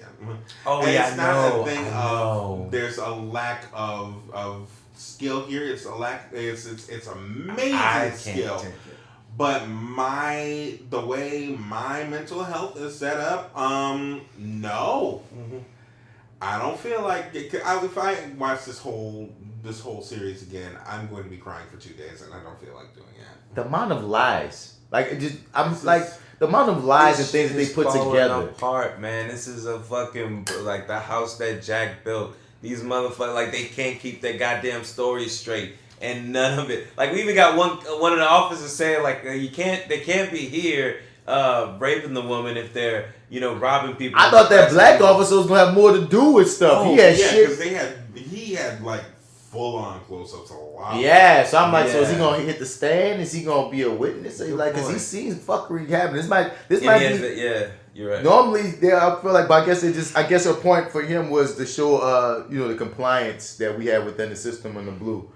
You know what I mean? Just like, you could have done something, but you didn't because you even though you thin blue line. That thin blue line, yeah, bro. And even me, I don't know if this is in episode 1 or 2. That other lawyer lady just kept coming back to Fairstein, like. The one with the terrible perm? Yeah. The one that looked like she big. She ain't white. She's something. Well, Vera Farmiga.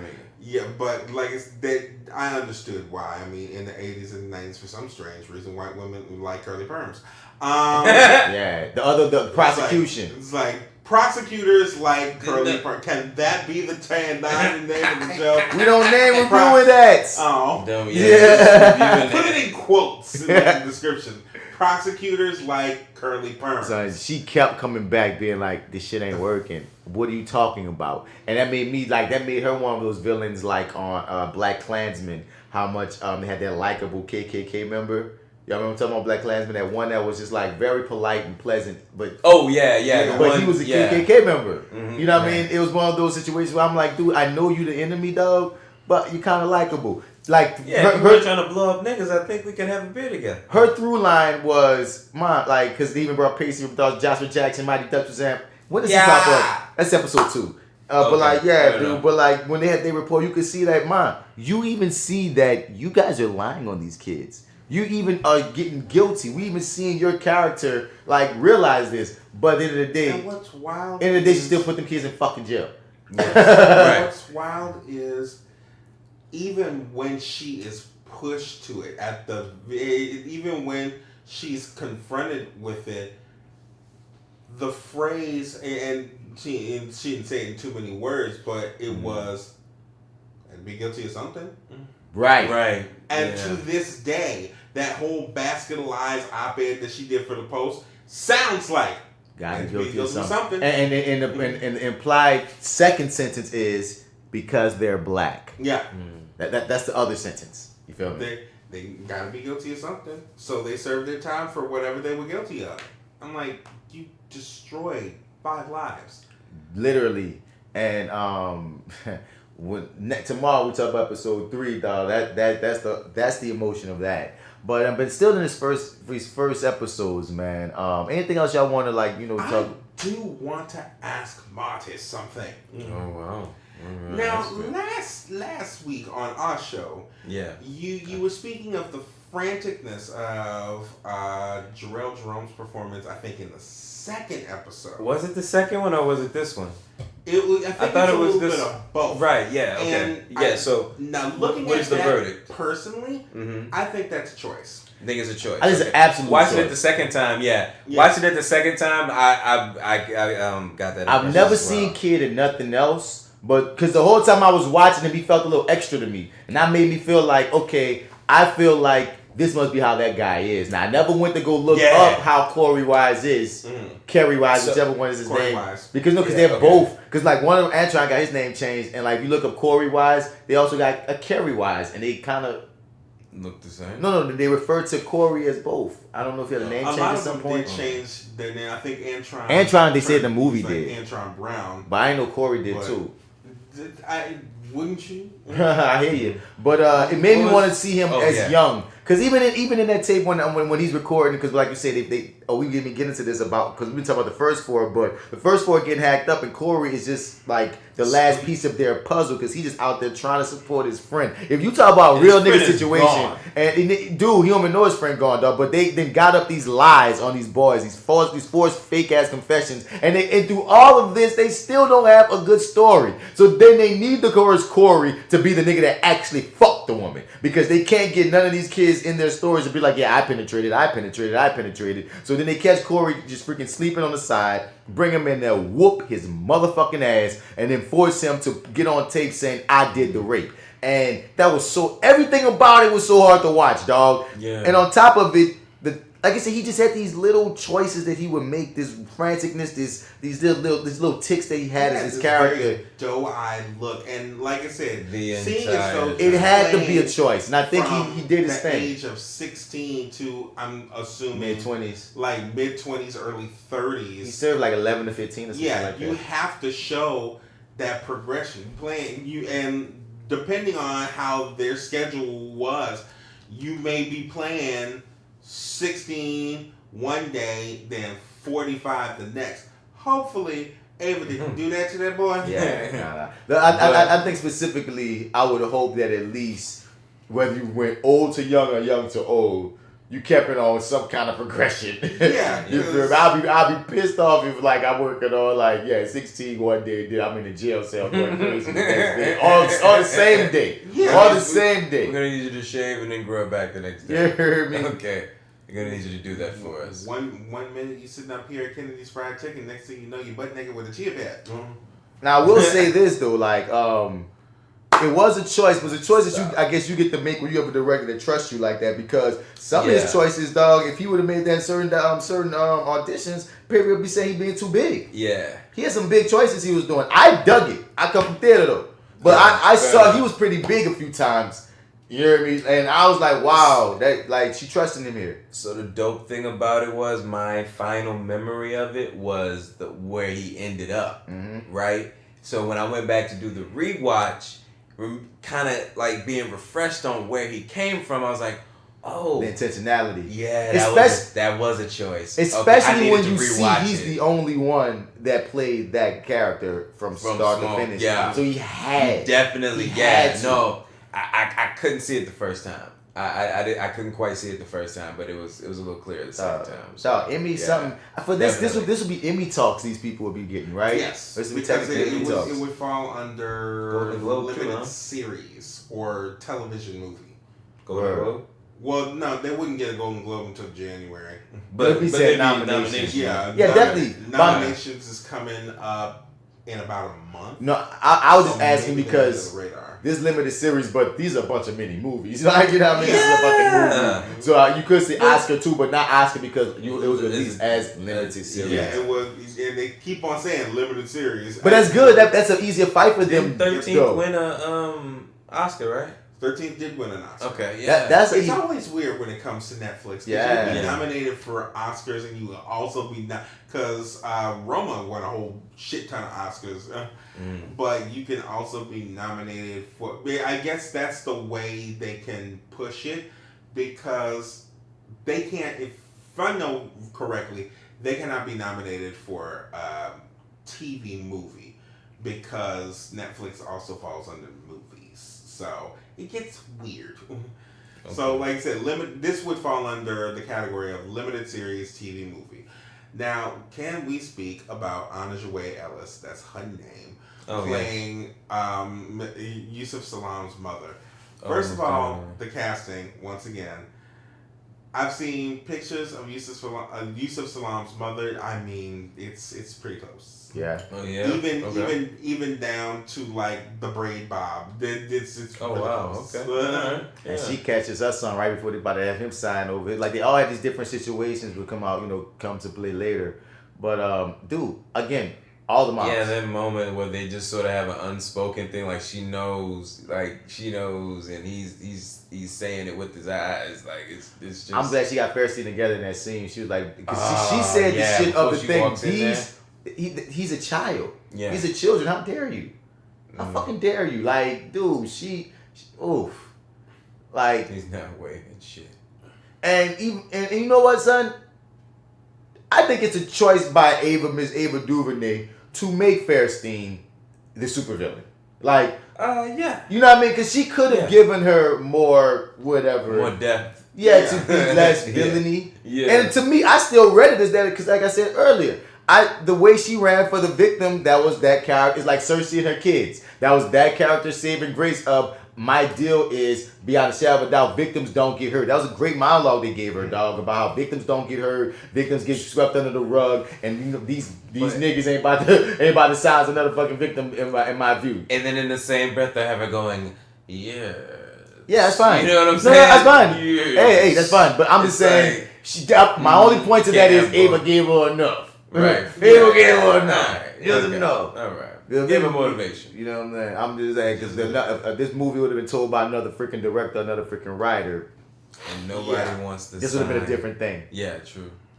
Nobody wants to sign the paperwork or whatever that has these bullshit confessions. I try that hardest, but you got your kid crying in the back saying, I want to go home. Ooh, that's the one that I heard about the sister with Kevin. Yeah. Ooh, and Kevin kept saying, I won't go home. And you know, because anytime anyone signs anything on this movie, my nerves get bad. Anytime anyone signs shit. And he's like, she's saying, like, I don't, she's and not she sure want about, to. like, it's not, like. And he's screaming, I just want to go home. I'm like, no, please, I want you to go home, Tula, boy. And then he still don't go home. Okay, that was where I was going with that when I asked the question about rape. Okay, so here's the thing.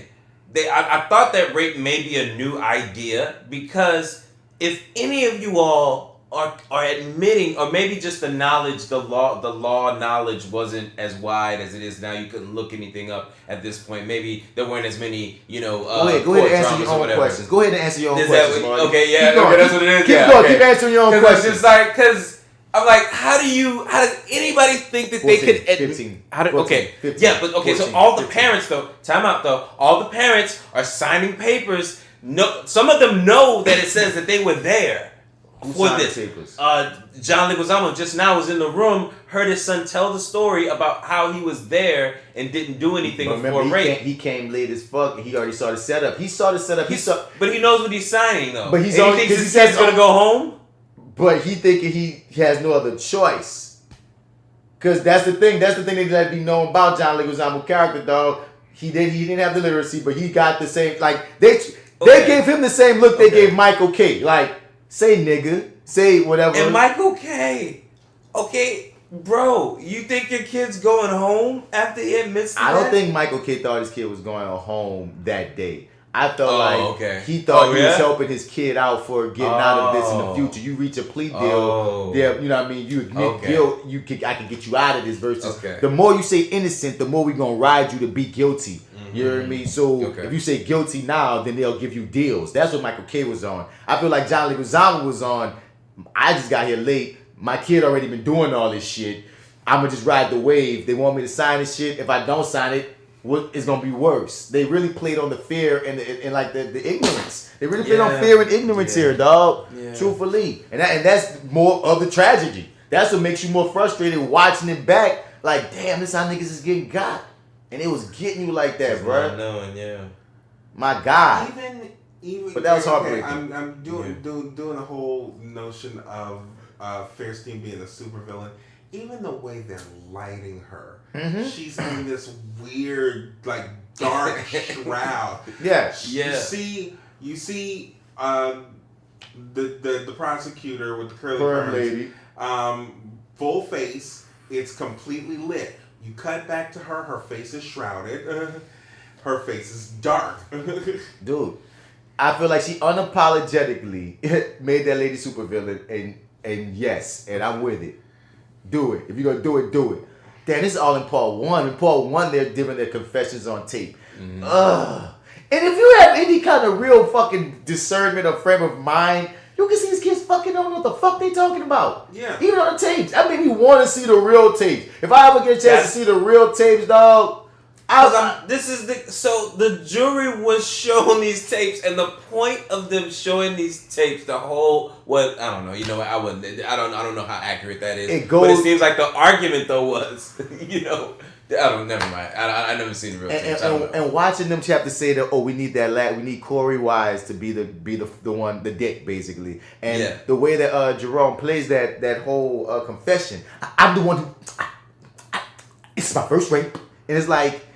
I wonder, did he see him? I want to see if he saw him and he's doing the same thing, because that would be so brilliant. Now, looking at it, That's what I thought. Figured the choice that was made was the fact that, look, I've been skipping school for a minute, so I don't necessarily know how to read and write and talk good.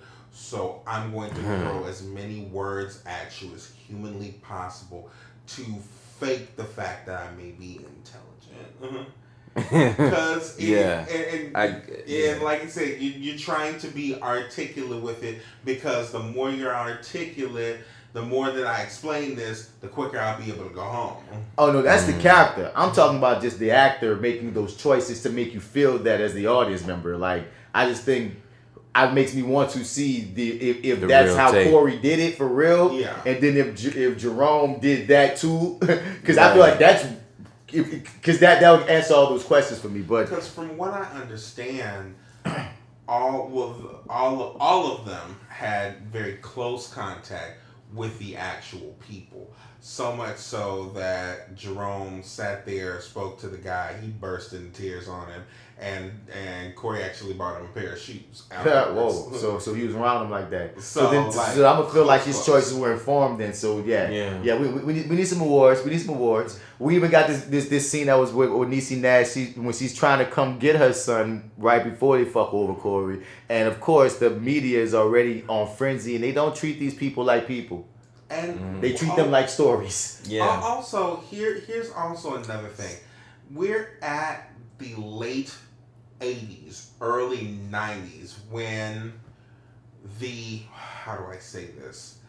actual sensationalized version, true version of the media, because like I said, for our grandparents in the 60s and the 70s, media was just, I'm Walter Cronkite, here's the news, that's news, peace out. Now, in the 80s, you got shows like in A Current Affair and Hard Copy and all of these shit that sensationalize news stories so much. And they see less of a person and more of, you got to be the first one to get the story. And this is also what kind of did these children in. Yeah. Because not only, and they say in juries you have to stay, but when you have TV showing it, and you have newspapers, and you have radio, and you have a full motherfucking page ad, and in again, the news in big letters, with the implication that this is the truth, because if it's the news, it's supposed to be the truth, and like you said, at one point the news was the truth. We're watching live the evolution of the sensationalism of media. Yeah. It's what the term was called, infotainment? That's what they begin to call it now. And here's something else I want to throw out here too that, again, big ups to Ava for showing this. Black boy crying. Constantly. You don't see that often in film. Black boy crying. He getting his ass up, he's crying. Like crying. Oh, he's begging. Okay. Yeah. He's pleading. We don't get to see black boys in pain. And I'm not saying like, I just want to get off this watching him in pain. But too often times, dog, we always being shown as we have to be these super motherfucking niggas that's either going to be responding with anger. But no, my nigga is crying. Like, and that gave me more of his, and again to know that he's playing younger and he's older. And I still feel like I'm seeing a 16-year-old. Dude, murder. Dude, give this man something. This man needs to get all the awards, dog. Because that's the trippy part in the movie, in the limited series, where everyone's firing on all cylinders. He still stands out. Everybody came to work. Everybody came to work and work well. And work well. So we about to get up out of here for this part of this review. I don't really have much else. Dude, it's Sinclair in the background, son. Get this boy face off my screen right now, crying and shit. Stop, Corey. Stop, Jerome. You're killing me. But oh my God, man. Any final thoughts on this episode? We only really got through episode 1 and parts of episodes 2 and 3, but still, any final thoughts? Because like we said, now we got to that last scene where they all meet for the first time, and I don't know. It would even. I wish I could. Of course, he knows how to play a dick. He's 21. Okay, so he's young. 21? He's young. Oh, wow. He's young. Okay, cool. That's the perfect age to do this. Yeah. That's dope. Yeah. Well, because you're right in the middle. Like, That worked out. Drill, if you are listening to this, because they all listen to us. They all do. Yeah, of course. Yeah, you destroyed that shit. He killed it. Yeah. Okay, so no. Now, he still gets props for doing the range, but now I give it a different look. I give it a different look now. Now I'm going to watch him when he's older. And because he's playing older. Because that's the thing. But here's the thing, too. Because you made me realize that when I watched it to the end, I saw him be older. I thought something about it. But the thing I thought was, this is a unique character that this dude has created. Like, he has these tics and these things about him that even when he was older, I was like, damn, like, his tics made me feel... It was not only were they consistent, it made me wonder, like, okay, how much has jail affected you? You know what I mean? Because at one point, as we're going to get to in the next episode, this man loses his mind. And they really show that shit. And one last thing I want to say about Ava's filmmaking is, you brought up A Wrinkle in Time. And I didn't see that movie. I had no interest in seeing the movie. I mean, I heard the reviews. I listened to y'all review. I read the reviews. But one thing that she did a little bit in Selma, and she did here a little bit, and I would love to see her continue to do if she continues to do biopics, so based on true stories. She throws fantasy. She throws fantastical elements in the real. Now, in Wrinkle in Time is about fantasy, so it's whatever. But that property though, the translation from that book to film was just something that was damn near impossible. And that it wasn't her fault, but it wasn't very good. But no, what I'm saying is this, dog. I think that style of filmmaking for when you're telling true stories, but to still throw these fantastical elements within it. Yeah, well, she can do well, yeah. It's beautiful, dog. Like, for real. Just have those other people in the cell with him. Don't talk about that. We're waiting, yes. But I'm just saying, Joe, because she was doing that even before we got to that episode where she just would, like, just play with things and make you wonder, the young man, Kevin is sitting in the middle of the street. Yes, with the trumpet. Oh, yeah, with the trumpet, right. You heard me? That type shit. You heard me? That's what I'm saying. She is so wonderful at that. That's I'm not taking anything from her, but it reminded me a lot about, like, certain crane shots that Spike Lee does. But Spike Lee, no. She did similar shot to Spike Lee, but Spike Lee don't always turn that fantastical into real. When he did Malcolm X, he did some of it, but it still was kind of straightforward. Yeah. But that crane shot, man. But the beauty of I think that's what raises those type of things. But I'm not gonna compare her and Lee. They both do beautiful films. That's what makes something like this. This what makes me want to tell someone to see something like this. Because people be like, oh my God, I'm not ready to watch it because it's going to be so And I'm like, yo, it's but it's beautifully shown. It's beautifully presented. Nah, the still's going to feel like though. But you going to be like, damn, this was shot wonderfully. But is still Let's you know, ready. It's like, get your tissues ready. It's like, no, but it is dope though. It's like it's worth your time. You know, it's definitely. I mean, to me, it's required watching. Agreed. Yeah, it's required watching. Period. I mean, I said this on the last Fly with Bats. All races need to watch this. All creeds, all colors. It should be required watching. If you're a filmmaker, as if you're an actor, if you're just a black person, if you're a white person, I think it's one of those things, one of those stories that you need to know. It's like there's so many things that are hammered into us, whether we talk about educationally from school, whether we talk about religiously from the Bible, that we just know. We know about Noah, we know about Adam and Eve, we know about George Washington chopping down trees, we know about all this crazy shit. This is a story you need to fucking know. You feel me? So hell yeah, and I'm glad it's on the freaking real. Cause I'm glad it's on. I'm glad it's out. I'm glad it exists. Yeah. I'm glad it exists. And I'll say this: it just kind of adds to this kind of wave of artistic flair that we've seen in a lot of art. Period. In recent years, it's just like, okay, if you see the progression, I've only lived from the late 1980s to now. So you'll see this progression of, okay, we're putting out this movie because it sells. We're putting out this movie because it sells. We're putting out this movie. And there's not really an artistic flair to it. And the people who are doing artistic flair, they're kind of seen as frou-frou and ain't nobody. But now we've got that notion here. I guess we can, I'm not saying that our parents' generation didn't understand it, but it goes back to what we were saying earlier about Moonlight. Nobody wants to feel stupid watching something. Mm-hmm. So just put that out there. But now... And don't discount evolution. This is very true, too. You know what I mean? Like, we're supposed to get better and better with every generation and learn more and more and get more in depth, you know? Everything is... The film is an art form. Ever-changing.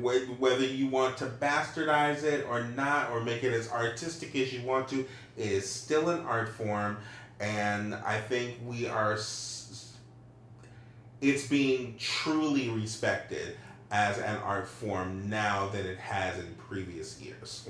And especially when you look at the fact of the lines have getting way, like, you know, when we're growing up, you're a TV actor or you're a film actor. Very true. TV actors did TV, film actors did film, TV directors did it. But now it's like, no, you watch TV, it's the same shit. Like, the film if you were a movie quality. actor and you went to TV, It's the motion. oh, yeah. fuck, something happened to you. Yes, it's You the motion. fucked somebody, didn't you? Right, but now it's when you turn on TV, it's film quality.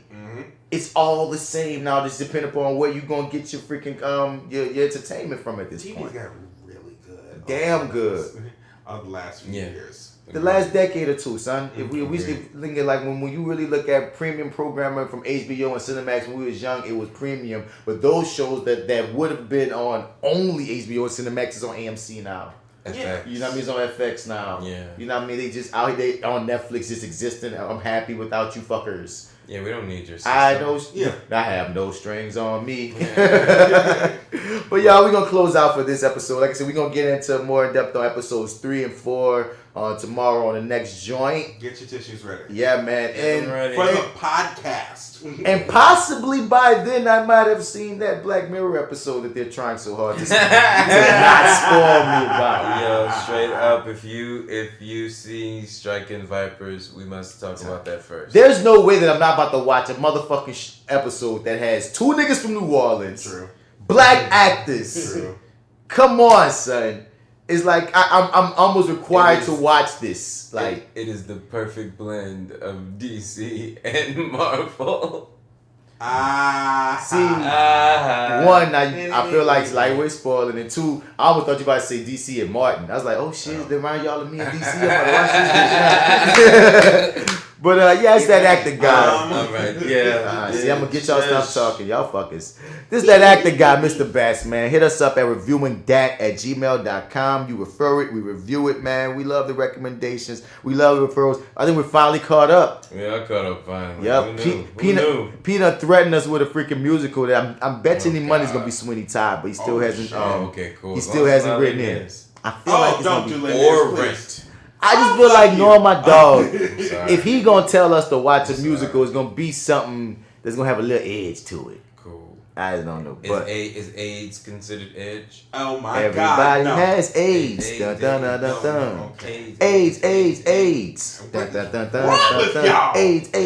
What's that Team America World Police, man? Yeah, everybody knows it, man. Come on, sing along. Everybody's a little bit Team America. Come on now. Everybody's a little bit Team America. There you go. It's a spectrum. Don't be weird, nigga. Nigga. Speaking of which, shout out to Chris Jackson, who was shit. He was Santana's lawyer with that fake ass wig. Did we get to that part? But that's in episode 2. I just laughed at him because he sucked for the longest. Yeah, I thought which that is was... wild. He always plays in the middle. He's black. He black? Oh, yeah. He's black? Yeah, because originally he played Benny in Heights, and he was of course George Washington in Hamilton. But there is a whole lot of New York and Broadway actors in this goddamn show. Shouts out to Blair Underwood. Yeah, Blair Underwood. Yeah, Blair like Underwood. you said, You know something good where you forget. I forget he was there. But I kind of did. I'm sorry, I got to do it too. I hate to say it, but it was like, I was like, oh shit, he is. Yeah. Oh right, that's right. You're one of the okay, One cool. of the Go on. lawyers, Do your prosecution. I forgot you was course, Shout out to Chris Jackson, but just out of nowhere, shout out to Corey Hawkins, who is playing Chris Jackson's role in the adaptation of In the Heights, which is coming out next year. Okay. All right, so Dr. Dre, that's Corey Hawkins. I love him. Right. He killed in fucking Black Klansman. I still say people do not talk about how he murdered that monologue enough.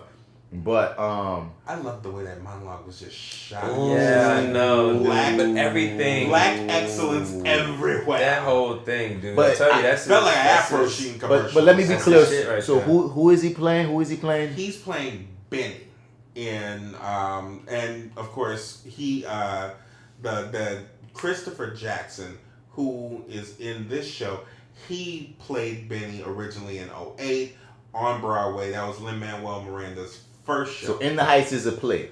In the Heights is like a gigantic Lin-Manuel Miranda's love letter to his hood. He's making it a film? Yep, he's redoing it as a film. Anthony Ramos, who is Mars in She's Gotta Have It, is going to be playing the lead character.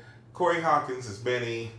There's other people. You been watching She's Gotta Have It season 2? I have not, but have y'all read? But I know where the whole Black British thing comes from. It actually comes from a back and forth between a Black British actor and Samuel Jackson, yeah. No, I remember all that. I was going to talk about that. I was going to ask if you see my girl Sierra Payton, because she got a few episodes and that she's from New Orleans. I've been really excited. Yeah, nigga. Oh, she went to McMahon for a couple of years. And then she went to we did NoLa together. Word. Yeah. She killing it, dog. Yeah, I know. I saw her in Medea's. Like, I saw her Medea's, whatever that last Medea movie was, and I was like, oh my god. Medea Goes to Hell? No, Medea Goes. It has a funeral Medea's or something. Funeral or something, But Medea's at a she's funeral. in that. She was in. But she got like 3 or 4 episodes on She's Gotta Have It. Oh, for real? In season 2? Season 2. Okay. And like, 'cause I thought she just had that. Then someone was asking me, that girl, she ain't gotta have it. I was like, bitch, she's. Really? I'm like, oh shit, Sierra, get your fucking duckers. I'm always here for #NoLa actors, dog. So my nigga, son, like, dude. So I thought you saw it. I was about to ask you how she did, but you haven't seen it. I have not seen it. All and right. the dude that you're talking to, the brother's name is Michael LeWoye. Who? The Black British dude. Oh, they had problems with Sam Jackson previously before John Boyega came out. That gentleman is Harewood. But the actor that was playing him is Michael LeWoye, and he was also in Hamilton. And there's a whole ton of fucking people. See, I know Michael LeWoye from The Gifted. He played this black mutant rights activist type cat. He played Hamilton too. Oh, okay, get your money, nigga. What happened? Shout out to my dude Don Weber, who is currently in the. When Get Out dropped, Samuel Jackson is one of the biggest voices about Daniel Kaluuya being a British black actor and taking American roles when he should have. We felt like it should have been a black American actor because it was in a society. It was in it's American society. It's in our culture. You know what I mean? So he felt like someone of our culture would feel those idiosyncrasies much more and would be I understood what he was trying to say, but like I think we talked about this recently. He's still black. Like even if you grew up in British is majority white, and you still black dealing with racism. So he gets it. He gets it, and he blacker than a motherfucker. He gets it. One of the blackest black. There's still Brixton, which ain't nothing but London, Harlem. You still got the National Front, which ain't nothing but British Ku Klux Klan. You still got. Come on, stop being ignorant. In 2011, from the same shit that we having riots over the. Stop being ignorant, dog. But yeah, we gonna get into on part 2. On part 2, let them know who y'all love, man. Don't be weird. This is your favorite host, Marty here, MartyEdwards 504 on Instagram, Twitter, and Snapchat chat. Hi, Marty. To my right, I have. Hi, Marty. Hi, Marty. Yes. To my right, I have. What's his name? Black Actopedia. That's what my name is. Goddamn it. Also known as bitch. Bitch, you know my fucking name. Bitch. Hey, bitch. Every time he does it, I treat him favorite host. Who told you that? I just treat him like angry girlfriend. Excuse me, who the fuck is that bitch? Why don't you ask that bitch for $100? For $200? Hi, folks. You're great. Can I borrow your microphone?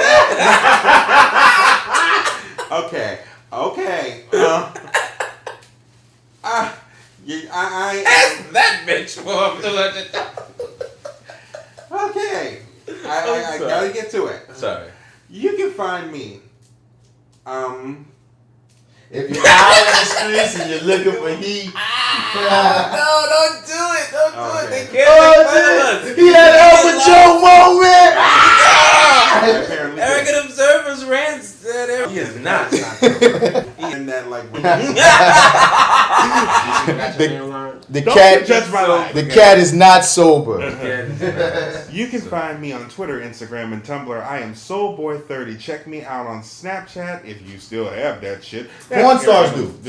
Porn stars do. So if you decide after you have ejaculated that you want to check me out on Snapchat, that's fine. Just don't do it while ejaculating. That's kind of weird. But I'm L1584. Don't be weird, nigga. And you can check me out on arrogantobserversrants.blogspot.com where blog. Oh, shut up. The cat is so not sober. Where the cat is wearing a full-length ball gown made out of curtains. The cat is Billy Porter.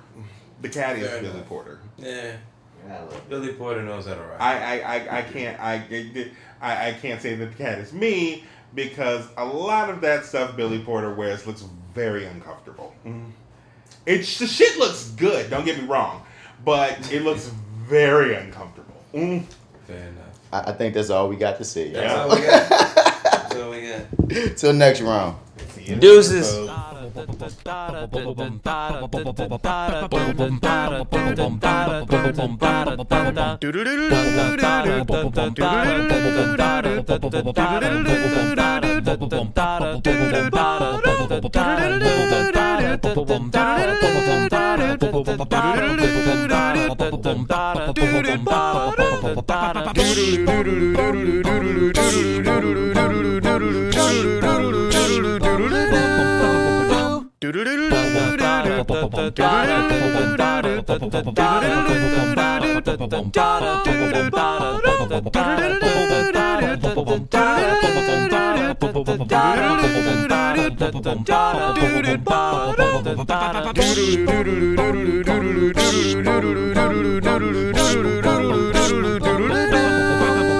Do